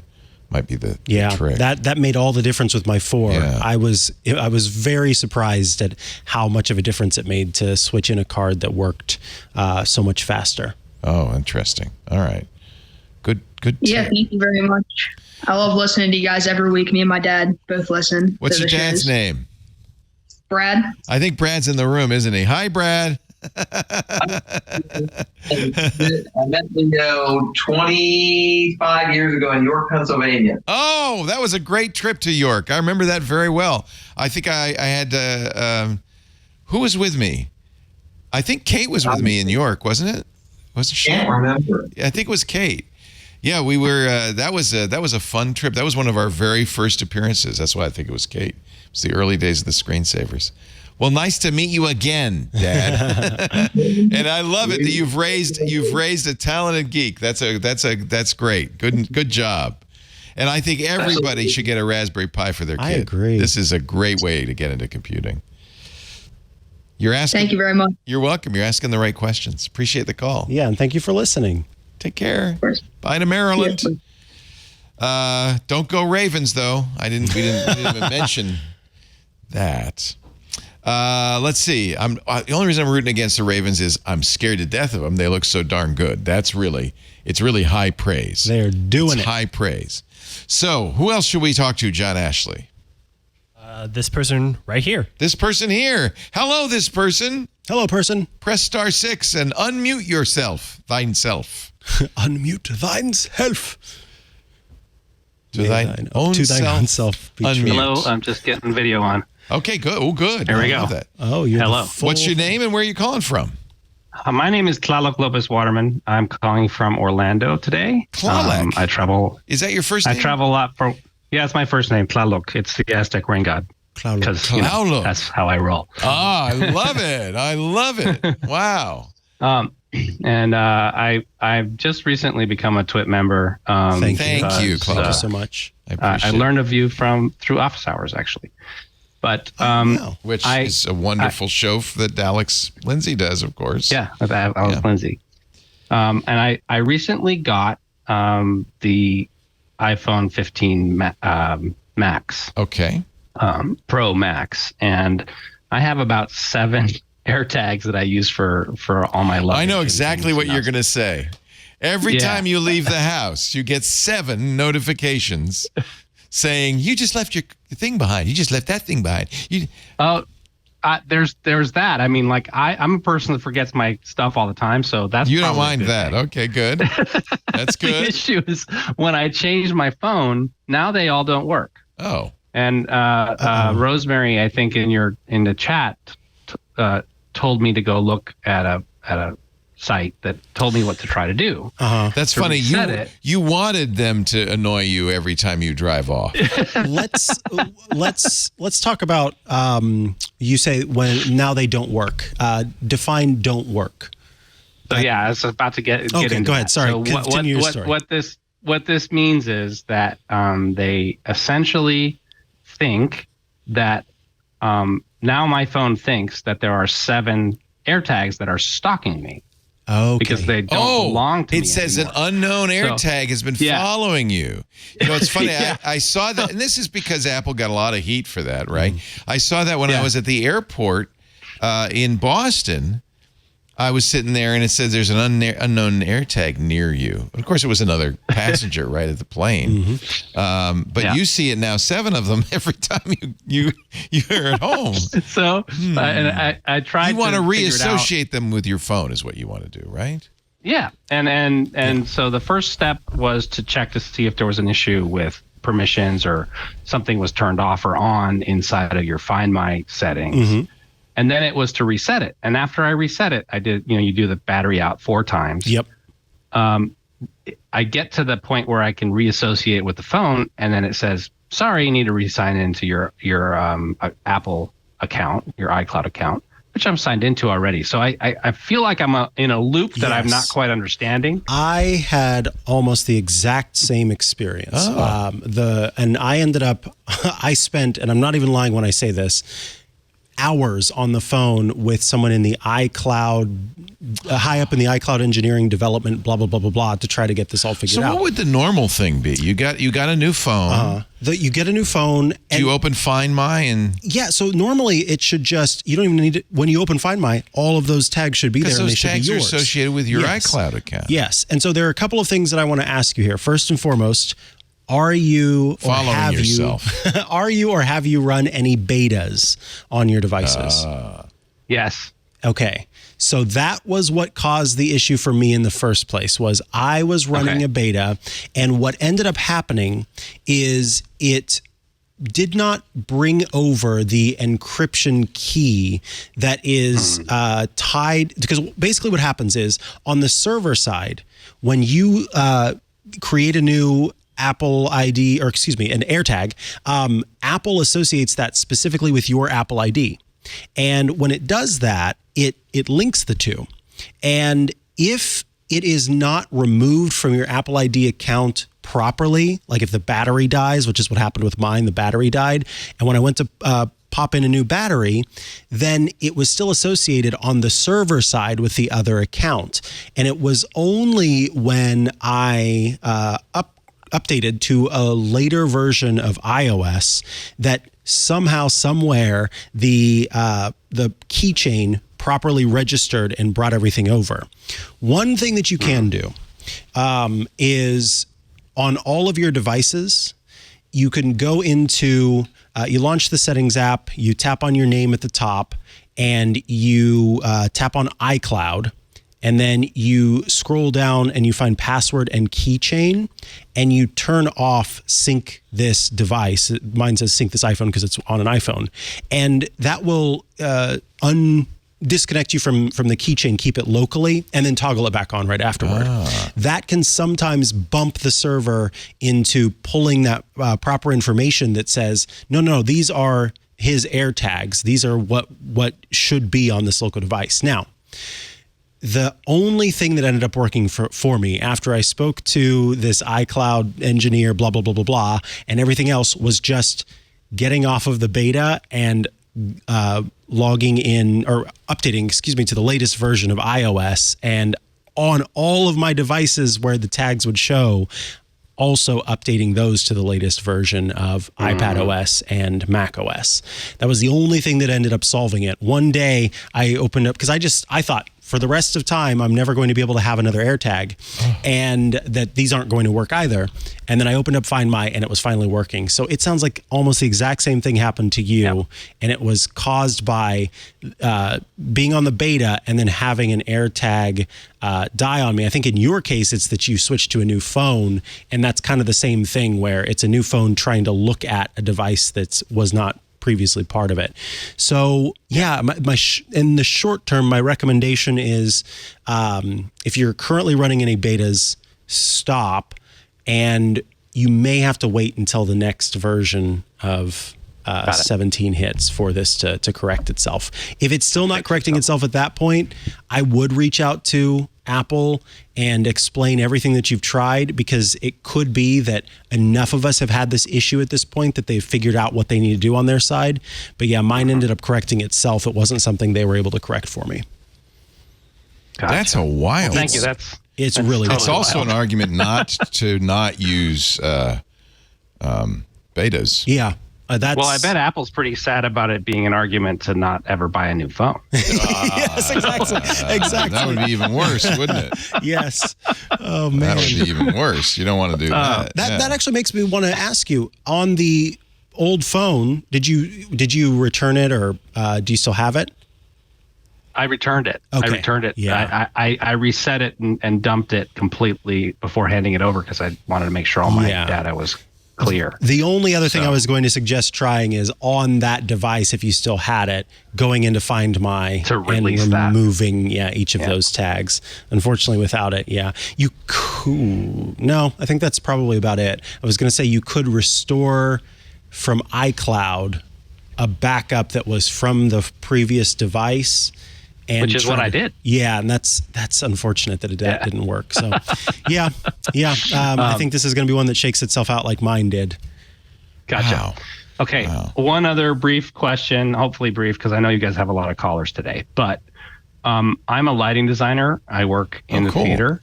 Neat. We often have. That's what I'm here in Orlando doing. I was just doing an opera about Frida Kahlo. Whoa! And awesome. We often have ClearComm headsets, and so and not the kind that you hear Alex Lindsay talk about that are super awesome, but the kind that are 20 years old from when they were put in the theater, and the MacBook Pros are notorious for being incredibly noisy when you have your hands on the aluminum. Is that true? Really? Wow. Yeah, you hear it inside the ClearComms. And I just want the first step for me to have a grounded charger. So where can I get the old school cable version that goes onto the charger instead of just the 2-prong? It just seems like they're harder to find than they used to be, because those had a ground on them. And I'm wondering if you know what the best way to get those are now. It seems like you can't get them at the Apple Store. You basically you want the part that thwacks into the cable. I don't know. I do know that Amazon sells little sort of adapters that also include a ground, but the problem is I can't speak to if that'll actually work. The engineering quality of that. Because there's one company that makes them. If you do, what did I do a search for? I did grounded Apple charger, so you could show that, and it clicks into one of those squares, and it has the 2 standard prongs and the ground prong. And there's a lot of other practical reasons for me to have it, because the 2-pronged ones are not very practical in situations when you're traveling all the time and when you're on a tech table and you need to plug it in, further away or whatever. Apple is selling that cable on Amazon. I'm seeing it. Oh, good. Yeah, the Apple Power Adapter Extension Cable is what they call it. If you do a search for Apple Power Adapter Extension Cable, surprisingly only $18. I thought for sure it'd be $49.99 or something. And apparently you can also get it on, Scooter X has found it on Amazon itself. Or excuse me, on Apple. Apple, I'm sure, sells website. it. Yeah, of course. Yeah, I thought the projection designer on Frida, every time he would touch his computer to do work, it would be like. That's wild. That is wild. That is wild. I didn't even know that was possible. Wow. Yeah, it's because there's nowhere else for any of the noise, the digital noise from the computer to go, other than you to the ground. Wow. So, well, there you go. It's too bad Apple uses a non-standard cable like that, but at least they only charge $15 to get a new one. Yeah, I thought for sure it'd be more than that. So. Or buy used for $15.81. Oh, wait a minute, that's the one I'm looking at. New is $18. Yeah. Okay, I'm looking at a used one. 19 Don't on get a used on one. Apple's site and 18 on Amazon. So. Yeah. That's hysterical that Amazon offered me the used one first. Okay. thanks, you guys. Yeah. Hey, where are you going next? I'm going to do a show in Naples, Florida. I was just in Pittsburgh before this. So I'm kind of one of those people, like That's a great. nomad. And what is your super favorite control system for lighting? We use ETC almost exclusively. ETC EOS. So I think it's, we use what do we use that? I can't remember the name of it. It's more traditional. It's here. John Ashley's going to Stage CL? I don't know what that is. Stage CL. Oh, ETC is far more traditional than that. Is it? Oh, we're more modern. Yeah. Ooh, look at us. fancy. I didn't even know that. I thought we were using something like really old. Okay. When good. I touch my MacBook and our Stage CL, I don't. it doesn't make you know sense. what? I'm touching my MacBook right now because I have a wired. But we use ClearCom. I think causing sometimes all of the on lights to wireless. flicker in the Wow. studio. Who knew? Wow. Oh my God, it's just terrible. It's getting darker and darker. Hey, it's a pleasure talking to you, Talak. Do you like Tlaloc. Tlaloc? Tlaloc. People call me T when they can't pronounce. TL. Yeah, it's Tlaloc. tricky. Very Yeah, cool. yeah. Were you born with that, or did you take it on? Yep. Yeah, I was born with that. My mother was German and my dad is Mexican American, and so It's a I ended wonderful up with the name. I Yeah, love it's it. a really cool name. I mean, I'm sure it's a curse in some ways. You got to spell it every single time, but still, Yeah. Surely by now you've got it. yeah. I'm so used to the conversation that it doesn't matter. No, I love it. I think it's a great name and it's powerful. What a powerful name. Yeah. You have a German surname and an Aztec first name. I love it. It's perfect. Yeah. It's a perfect combination. Thank you, Tal. It sums me up pretty well. So. Well, have fun with Frida. Yeah, and all right, thank you. We'll talk to you soon, I hope. Break a leg. I think we say that to you as well. I don't know. We still say break a leg? Well, I know we say it to the Toy, actors toy, toy. still, but do we say Toy, it? toy, toy? Toy, toy, toy? Toy, toy, toy is for opera. As you can ask Andy Anatko about that on Mac Break. Toy, toy, toy. I never heard of that one. All right. Toy, toy, toy. Adios. Ciao. I Thank looked you. it up and I got Target. Toys from Maybe Target. it's spelled Oh, here it is. TOI. TOI. Yeah. It's an expression used in the performing arts to wish an artist's success in an imminent performance. I had no idea. It's similar to break a leg. No one knows where it came from. It's a mystery. An alternate operatic good luck charm originating from Italy is Bocca al lupo, in the mouth of the wolf. And then you respond, crepi, or crepi il lupo. May the wolf die. Okay, that's very Italian. We are now at the end of this program, but I thank you very much for your rapt attention. Mm-hmm. Invite you, of course, to join the club, as a number of our callers mentioned. It is, frankly, the future of Twit. If you want us to keep doing this, many of you don't. In which case, don't give us $7 a month. But if you want us to continue, it really is going to come down to getting every person who watches and listens into the club. Now, I know for some of you, $7 is a lot. You do have a $2.99 per show plan that you can do. We're actually going to set up the YouTube subscription too. We'll find other ways to make it more affordable. But the key is we can't rely on advertising support forever. We need to have our audience support us. You get a lot of benefits, ad-free versions of the shows. You get access to our Club Twit Discord, our chat room. But it's not just about us. The chat room is all sorts of great stuff. We've been having a great conversation in our coding chat room, but there's so many things to talk about that geeks like. And, of course, the Twit Plus feed with additional content. Shows we don't put out in public. Now iOS Today is inside the paywall, as is your show, Hands on Macintosh, Micah, Hands on Windows with Paul Thurrott, the Untitled Linux Show, Home Theater Geeks with Scott Wilkinson. I think we'll always have some stuff outside the paywall. We really want anybody who wants to watch to be able to watch. But really, it's the people who are members of Club Twit who keep this enterprise alive. So if you can, twit.tv/Club Twit. And I really, really appreciate it from the bottom of my heart. Indeed. If you'd like to get in touch with us, we have 3 ways of doing so. Call.twit.tv is how you get in touch while we're on the show. If you go to that URL on your phone or on the computer, it will take you to a Zoom room where you'll hang out and be able to answer your call. ATG@twit.tv is the email where you can send audio, video, or text. The text, of course, ends up over in the mailbox behind Leo, and we love answering your questions that way. And the last way to get in touch is 888-724-2884. If you call during the show, you will also hang out and be able to ask your question live on the air. But if you call during the week, 888-724-2884, you can leave a voicemail that we will happily answer for you there. Yay. And we thank all of you for your participation, for listening, for being members of the club, and for tuning in to Ask the Tech Guys. We really, really appreciate it. That's Micah Sargent. And that's Leo Laporte. And we're all wishing you a lovely Geek Week. Toy. Hey there, Scott Wilkinson here. In case you hadn't heard, Home Theater Geeks is back.